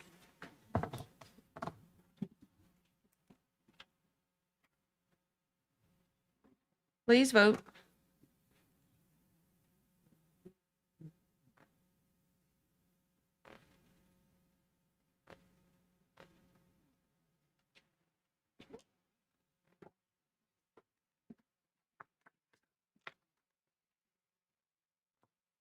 The motion carries. The item is approved. We move now to presentations. I-1, results from the spring 2022 LEAP 2025. Dr. Okonski, thank you. Thank you. Mrs. Okonski, Thank you, I'm Mr. sorry. Tapman. You may have always be- you may have become always a- honor me and promote me and educate me every night. It only matters if it gets you a raise, right? Talk to that man. Thank you all for affording me this opportunity to present this information to you. We're going to look at a lot of numbers tonight, but I would be remiss if I didn't stop to remind us all that each number reflects the work, perseverance, and commitment of one of our students. And not just one of our students, regardless of their achievement level, but of the family and the support system behind them. So whether you were a student who took a test, a teacher who administered a test, an STC who made out the testing schedule, a mom, a grandma, a neighbor, or someone who made sure that the student had breakfast and got to the test on time, we thank you for your commitment and perseverance in a challenging year to teaching and learning in our school system. So let's get to the exciting part. The first question that we usually get asked is, well, how did we do? Did we grow? And that's what slide 1 is designed to show you.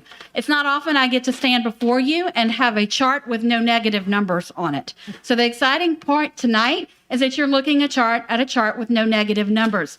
You see that in many cases, the district tracked state growth. You look at math in particular, especially on that 3-8 side. The +3 was substantial for not only us, but our statewide peers. You'll notice in the areas where it didn't exactly track state growth, it was just slightly off by 1 point. And the one area where there was no change, our statewide peers also had no change. The next question that we often get asked is, okay, well then how did each grade do and how did each subject do? If you recall 2 weeks ago, Ms. Collins asked that when we presented this data, we showed a 2019 pre-COVID to a current year comparison. That's what this slide is designed to do. It's got a lot of information on it, so if you bear with me, I'll talk you through it. Starting at the top with that blue box, 36% of all tests at all grades, all subjects of ELA had 36% mastery and above. So all tests under the ELA umbrella, 36% district-wide had mastery or above. If you look at the yellow box to the right, the state average was 42%. If you go to the bar graphs across the bottom, they're broken down by grade level for you. Green represents 2019, the last year pre-COVID, as Ms. Collins requested. The middle blue bar represents last year, spring of 2021. The gray bar represents the most recent testing cycle. The yellow box under each grade level is the current state average. So you can see as a district how close we are to that state average or how we fared in comparison to our statewide peers. So for example, grade 8 was our highest achieving grade in ELA. In 2019, grade 8 earned 42% mastery and above. Last year, grade 8 dropped to 36%. And then this most recent cycle, it rebounded to 41%. Ms. Okonski, Yes, sir. I think, would it be okay if we get a question? Whatever your pleasure is. Okay. Thank you, Mr. Tapman. Do you want us to wait till the end, or do you want to jump in? Whatever you anytime? guys' pleasure is. Okay. Well, I feel like I'm having deja vu here, Ms. Okonski. Do you remember our test scores from the 2016 flood? I remember the flood well, Miss Bernard. Our kids were only out for a few weeks, but it was pretty broad. A lot of our kids were flooded, and they were in shelters. They were not in their homes, and faculty members were flooded, and they weren't in their homes. Can you tell me how this is? Is that a relevant comparison here? It's really the only comparison we have, but while it's relevant, it's a unique comparison because there really is no comparison. But to your point, the year of the flood, if those of you who came with us to Bessie that year, you remember the quantitative and the qualitative data showed that about a third of our district had an impact on teaching and learning. And we got a waiver that year. That year we saw an average, and I don't have it in front of me, but it was between like 1 and 4 to 5 points, depending on the grade level and the subject. Some of our schools who were more heavily impacted saw double-digit losses. You guys were with us at Bessie. We looked at those individual schools, and that's how we got the waiver. But that was a third of the system. And so the 2/3 that weren't affected could support their brothers and sisters' schools and really helped for that rebound. COVID impacted 100%.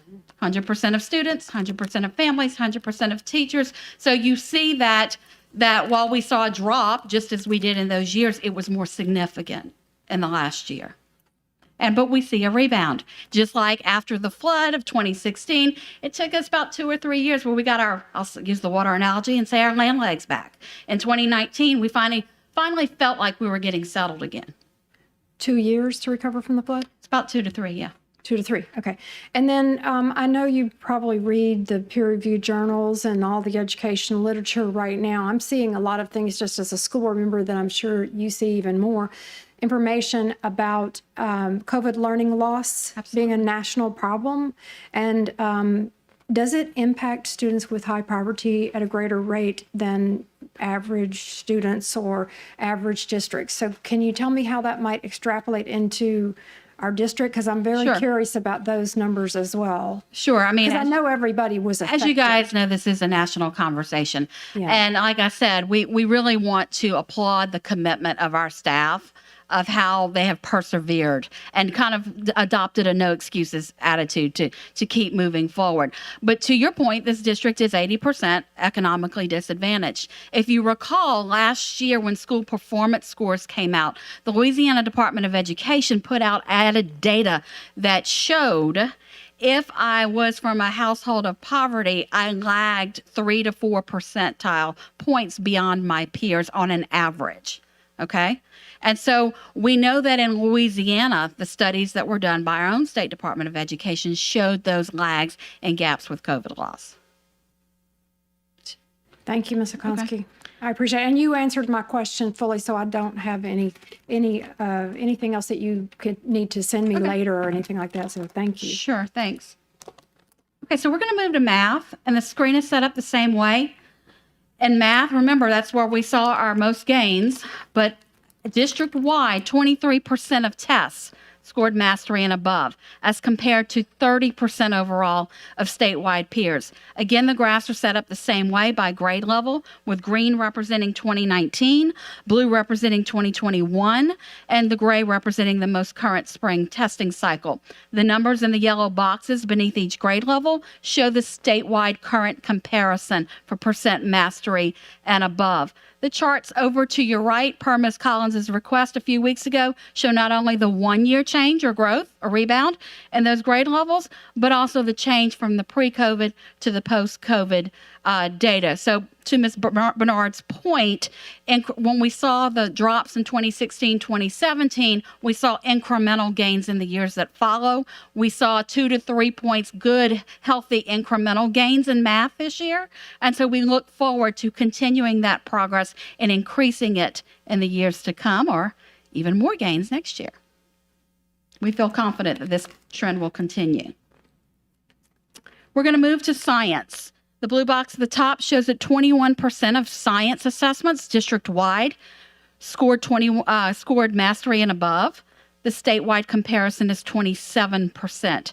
Again, you see the charts per grade level. Green is 2019, blue is 2021, gray is 2022. The statewide averages are in yellow beneath. You can see that each grade, except for 2, grew in science, but again, it's that incremental growth that we're looking at. Social studies is where the district had no change and the state had no change. Currently, we sit at 21% of assessments district-wide earning mastery and above, while the state is at 25%. Again, you see the same pattern of grade level achievements for each grade over a 3-year span, and the statewide average is in yellow beneath. So we had another request 2 weeks ago. Mr. Howard asked that we break down subgroup data. And so this slide shows a snapshot of the major reportable subgroups district-wide. You'll notice that you see significant gaps between subgroups.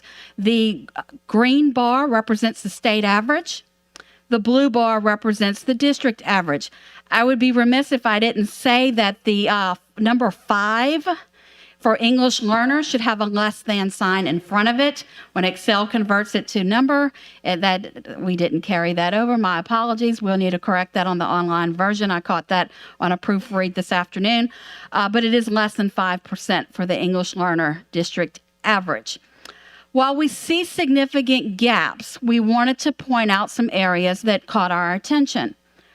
For non-economically disadvantaged students, the district average equals our statewide peers.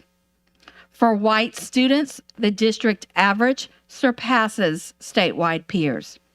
For African American students, the district average surpasses statewide peers, and the same for Asian students.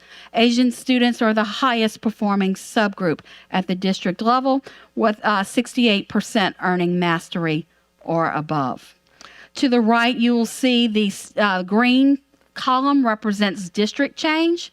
The blue column represents statewide change in the most recent year. I was afforded the opportunity to spend the last 2 days with school principals and assistant principals.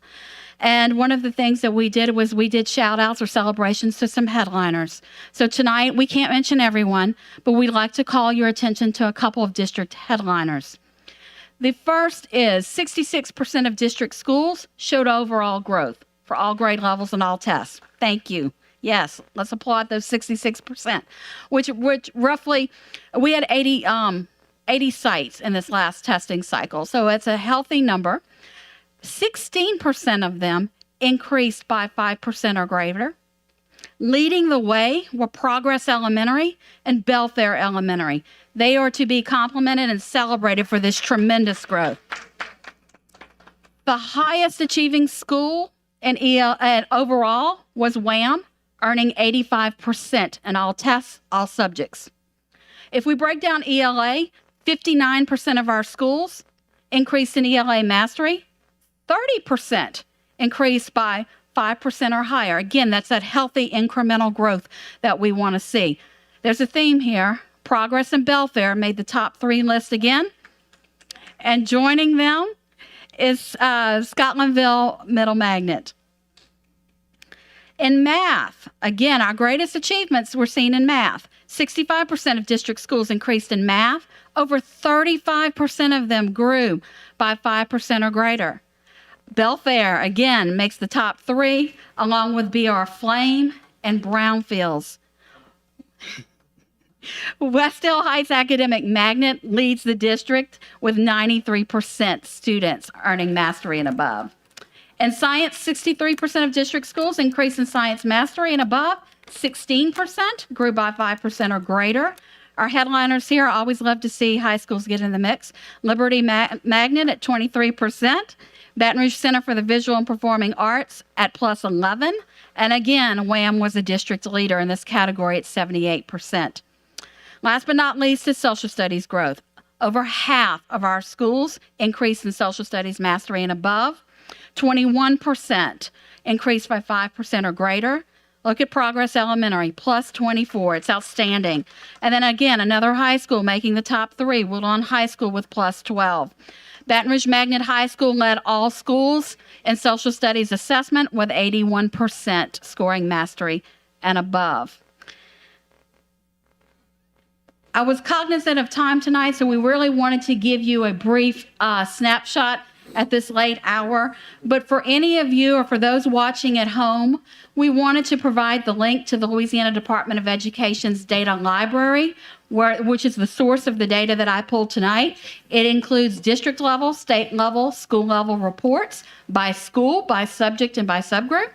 For our viewing audience, the Louisiana School Finder allows you to search any school and compare it to its district, its state, or to one of its peers. So please visit that site because it's interactive for families. And last but not least, a shameless plug for our district scorecard. Ms. Jones and I and team and I would love for you to check out our online scorecard where we progress monitor the contributing factors to these LEAP results. And then, of course, you can always email our team and we'd be happy to help anyone dig through this data or provide you with additional information. Yes, sir. Thank you. A couple of questions. Sure. Mr. Blue, the board lit up. Mr. Blue. Thank you, President Tapman. I just wanted to recognize our middle school science teachers. I see we didn't have any learning loss there. That's impressive. Sure put in a lot of work.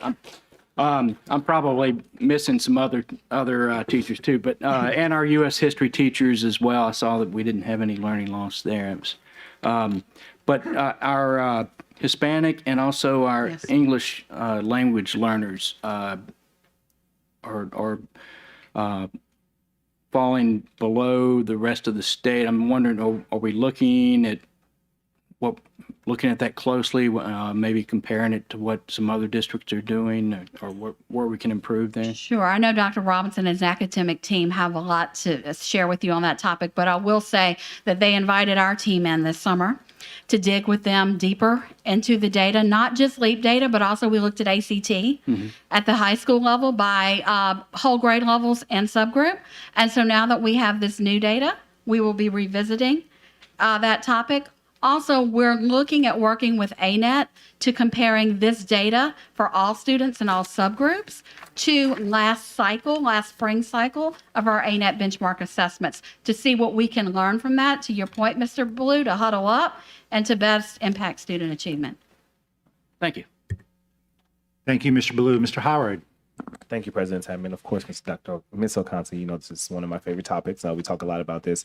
So a couple of things that I want to, it's actually not my favorite topic, but one of the things that I want to, but one of the things that I want to point out, I want to support and applaud the progress, specifically at Progress. That's been some great work that they've been doing over there with team, and it's just amazing to see those numbers. But I just want to, of course, draw our attention to some of the subgroup data. And so while we are outpacing the state, specifically for Black students, at the state average being 17, ours is 19. There is a significant 40-point gap between the percentage of mastery between Black students and white students in this district. So oftentimes we talk about, you know, what are we doing about that? That is a direct correlation to equity. And so there has to be, from this board, from administration, collective intentionality behind how you address those gaps. It can't be we're outpacing the state this day and we're doing, this is more so for the administration, not you, Ms. Okonski, but we have to have a specific plan about what we're doing to address the significant gap between our Black and white students and our other subgroup populations. Because if we continue on this path, we are not setting kids up for success. And if we're not intentional about it, we'll continue to celebrate 1% growth here and there and do nothing to impact the efficiency and effectiveness of kids' success within this district. And so we have to be more intentional about how we address these issues. And this is why when these conversations come up about what equity looks like in this district, this is a direct reflection right here of how we prioritize students who clearly need our supports in different ways.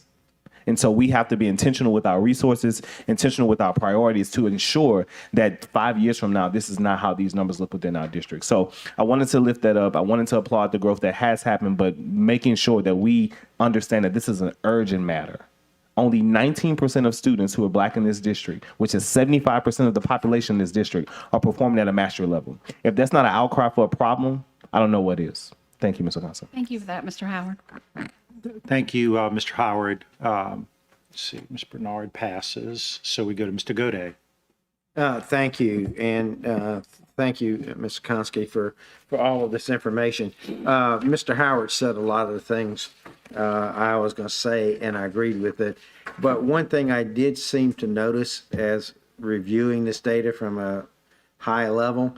It seems like from third, fourth, and fifth grade, we did pretty well recovering in just about across the boards where we were. Now, where we were isn't where we want to be. Absolutely. Understood. But I do think it reflects a lot of work by literacy coaches, math coaches, and teachers, and the intentionality that we're putting in elementary.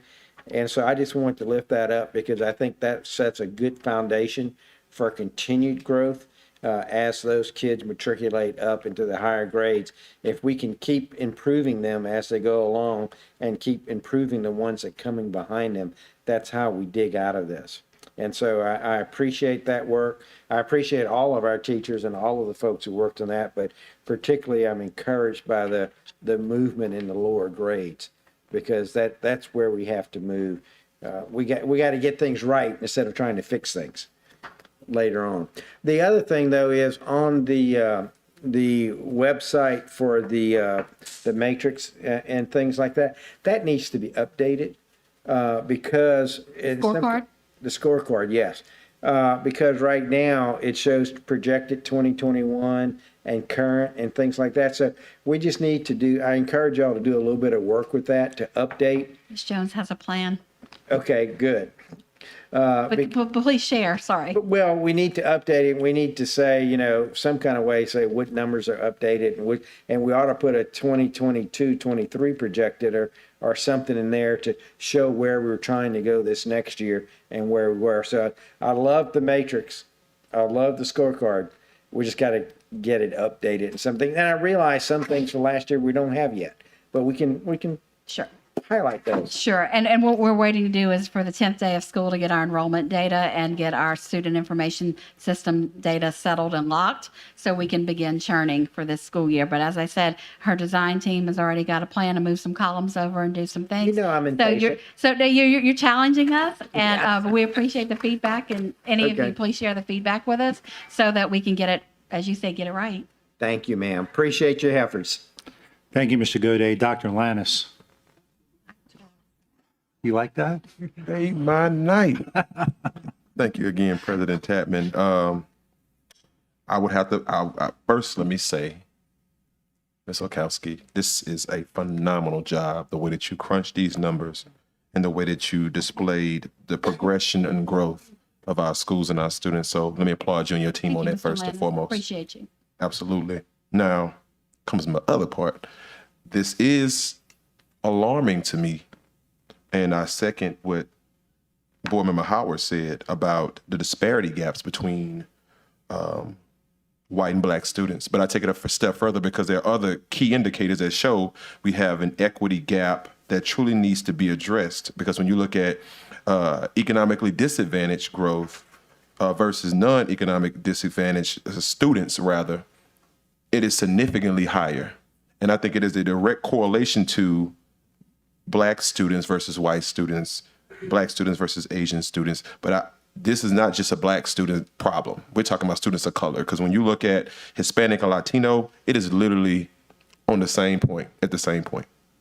And when you break that down, I always like to put things in numbers, right? Just looking at black students alone, that would mean that we have, right now, we're servicing about 30,000 plus black students. Of that, only 5,000, maybe 5,800 roughly, score mastery and above. That would mean that 25,000 of our student population currently are below average or unsat. That does not sit well with me, and that's not a problem on you. That's not a problem on our board. That's not even a problem on our teachers. I think that lets us know that we have to do a deeper dive around parent accountability, student accountability, and more engagement about what their needs truly are. So I just want to lift that up. Again, I want to commend you and your team. This is phenomenal work. Thank you. This is phenomenal work. Understood. Thank you. I appreciate your comments. Thank you, Mr. Lannis. Ms. Ware Jackson, you want to be a doctor tonight? Yeah, sure, why not? Yeah, I echo what my colleagues have said about the economically disadvantaged students and how that all correlates with these numbers. And but I really want to point out how important it is and how significant the change is due to that literacy plan that consistent literacy, especially in the early grades. Look at how it did such a wonderful boost for those kids. You know, because we talk about how our kids move around a lot, you know, we have to stay solid. We have to be consistent in what we're teaching these little ones, especially the ones that are just starting, you know, just getting used to going to school. And if they switch schools and they get lost and they get really discouraged, and then we talk about what happens in third grade, they got to be on task and we want them at a certain level there. So I'm just so excited about seeing what is happening because we're doing these kinds of things. And when next time when we look at this, we're going to see that spike is going to continue in the middle school because that's going to carry on. So I'm just so excited about doing that. And I appreciate Dr. Narcisse for bringing that to our attention and jumping on it early because look at what's happened because of that. So thanks a whole lot. I really, really am excited about this. Here too. Thank you, Ms. Ware Jackson. Thank you, Ms. Ware Jackson. Ms. Dyson. Yes, again, thank you from me too. It's great the way you've displayed this and showed us with these graphs. I'm excited about the literacy work as well. And I do believe that we finally have a team working on literacy and starting at the early ages and understanding sound and, you know, the letter recognition early and those kinds of things. And I do know that when you've got homes with broader use of the language and more vocabulary being used in the homes, that is part of this. And the study research that I've done is that, you know, it's that kind of exposure. So we need to be providing that exposure in our schools for children that may not have it in their homes. And I think we're going, this emphasis and priority that we've placed on literacy in our strategic plan is very, very important work that we're doing. And I'm real proud of it. So thank you for your hard work. And I know you had a team behind you helping you. I do. And I appreciate all of our school site staff and administrators who are working hard every single day. And we're going to see more growth. I feel let's get through this year with a lot of growth and let's just keep on this literacy. Absolutely. Thank Thank you. you. Thank you, Ms. Dyson, and thank you, Ms. Okonski. The board is clear. Thank you all. We move now to item I2, the HES presentation.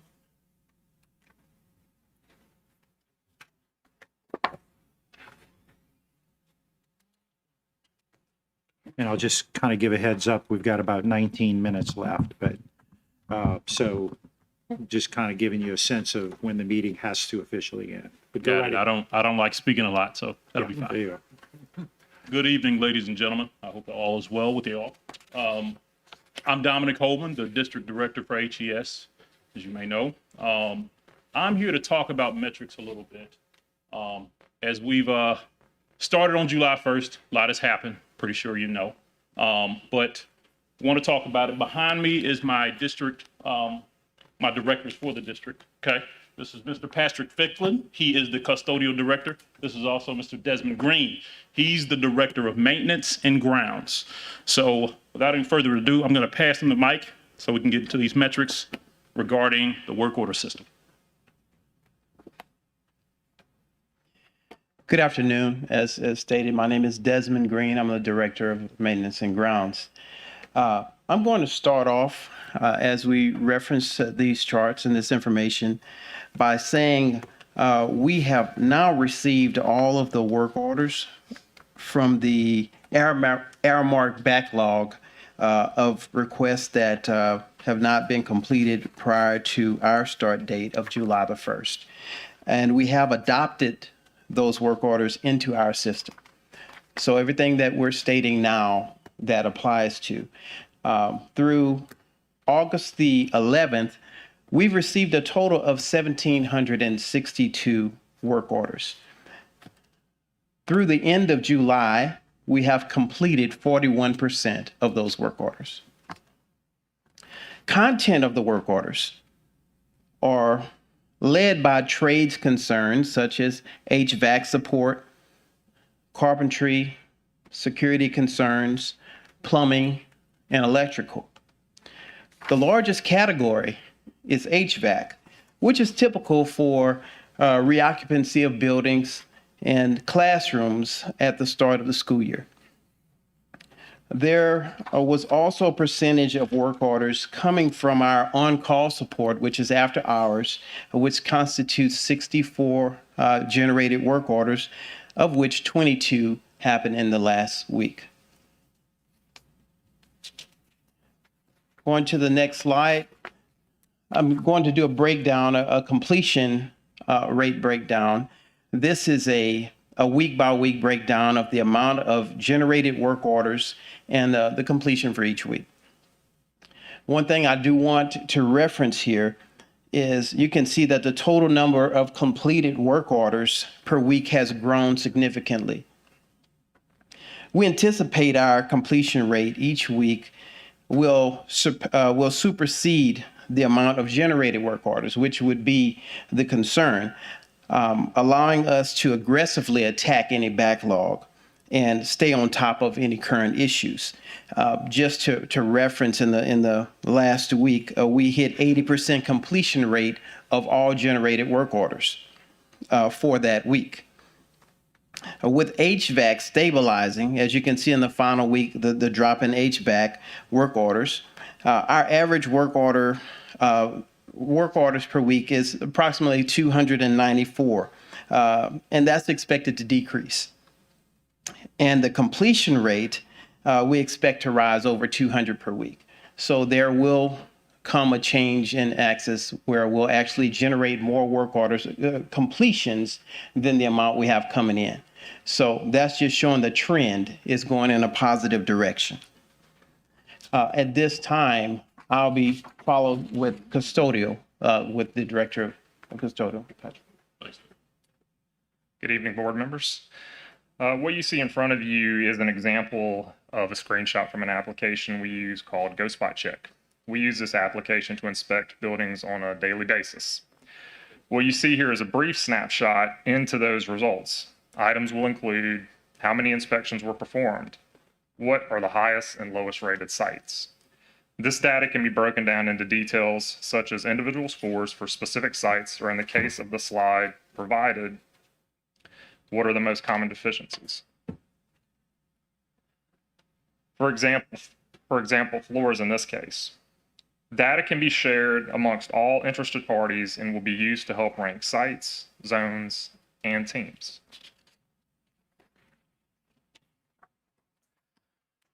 Custodial zone managers are scheduled 11 a.m. to 8 p.m. This schedule reflects our commitment to mentor and monitor vendors. KPIs, such as the results from the aforementioned Go Spot Check app, are used to create action plans. Zone managers are responsible for sending out scheduled invites to all principals and administrators. We also employ a scorecard system. These results will be shared in all future reports. Currently, we have a 96% staffed daytime team. The percentages of our evening teams staffed are located below. Regarding staffing needs, HES is partnering with all vendors to recruit and fill any vacancies quickly. In closing, a quick snapshot of how we arrived here. As of July 1st, when HES began services, the district stood at 36% ready for the start of school. Despite logistical challenges and supply chain issues such as availability of trucks, we nearly doubled that production in a little over a week. Over the next 3 weeks, we worked tirelessly to close the gap to ensure all classrooms would be ready for the start of school. This included working 30 plus 16-hour days and weekends to close the gap on the summer cleaning process. We will use and provide a strategic plan to complete any remaining floor work during holidays, breaks, and low demand days. We're happy to serve the students and staff of our district, and we look forward to a great school year. Thank you.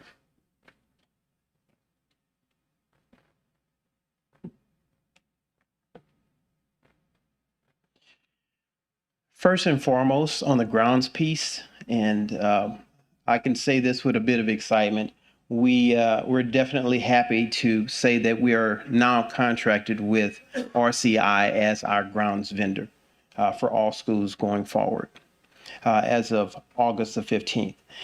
With that said, we can expect weekly cuts. There's a 4-day rotation in which all schools are cut within that time frame. On this 4-day cycle, all standard cuts are happening, and on the 5th day, naturally any makeup. But every single week, you can expect a 4-day rotation of cuts, and the remaining allowing for any weather days or any delays. Doubling up is one of the key pieces that's going to happen based off of our previous vendor. As you know, some of the grass may have been higher than it should have been, as an understatement. So these are, first of all, cut to a certain level by the new vendor, which is going to generate a certain amount of clippings. And so a second cut is going to happen to make sure that those clippings are dissipated, which is actually going to create stabilization going forward so that we can maintain a well-manicured lawn for the schools. The next point I want to mention is we have a plan in place for the scrimmage games and the jamborees during a football season, and we've already made preparations for those and prepared the fields. In fact, all of the standard cutting fields are also being taken care of. We are currently on day 3 today of the 4-day cutting cycle, and we have completed 70% of the cuts for the week as of this meeting. So we can expect the remaining cuts to be completed by tomorrow. One thing I want to touch on is metrics just a little bit in terms of quality control for grounds. 2 key pieces. One is an EBR administrator will be someone who is going to be signing off on grounds completion for the site.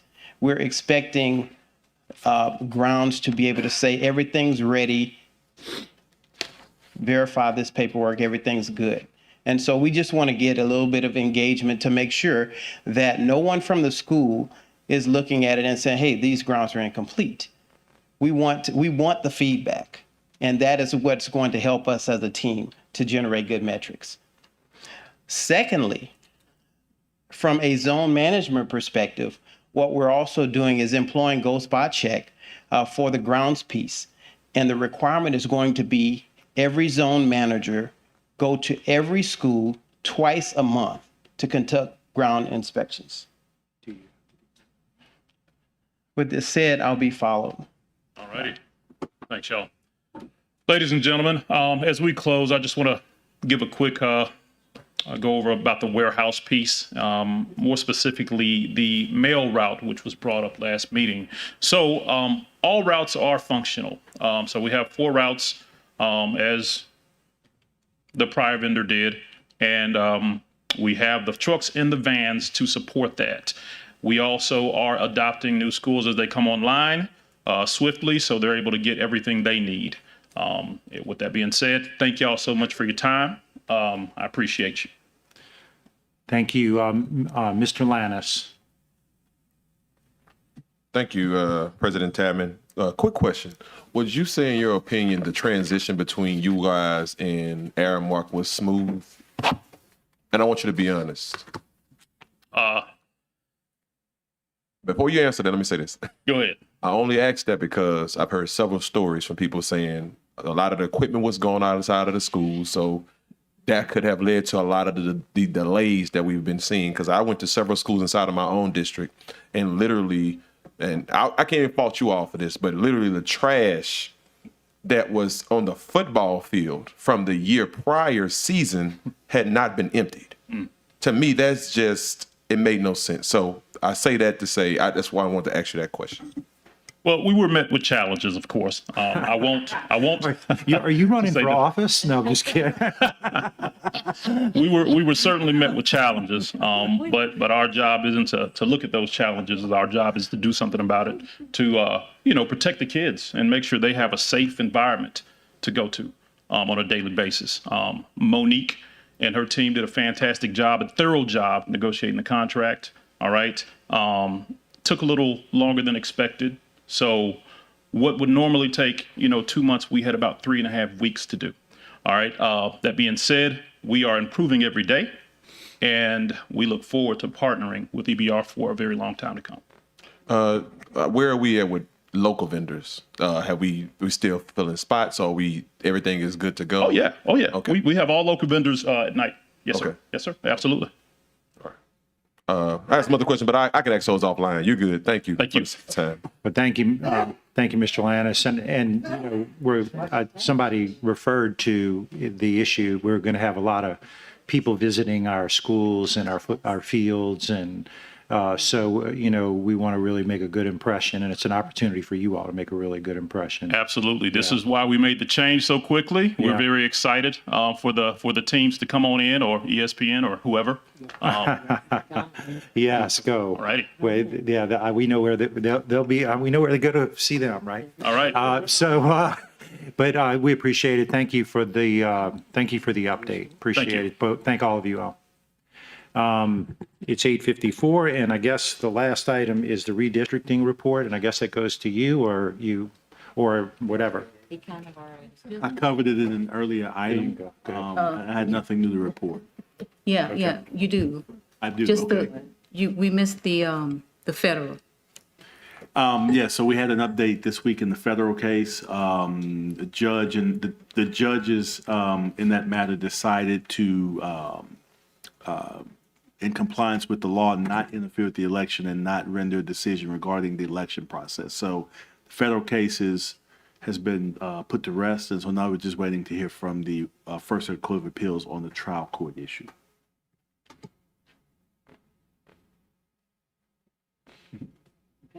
Everybody good? I would entertain a motion to adjourn. Oh, sorry. I was very anxious. I was going to cut Mr. Lannis off. This is it. This is him, right? All right, Mr. Lannis, organizational announcement of meetings.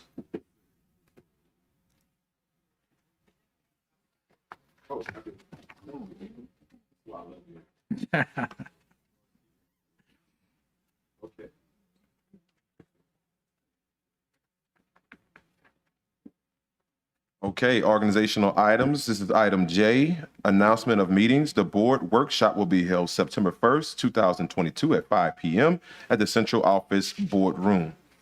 Committee of the Whole will be held on September 8, 2022 at 5 p.m. at the Central Office Boardroom. The regular meeting will be held on September 15, 2022 at 5 p.m. at the Central Office Boardroom. Thank you, Mr. Lannis. Do I have a motion to adjourn? Moved and seconded. Thank you all.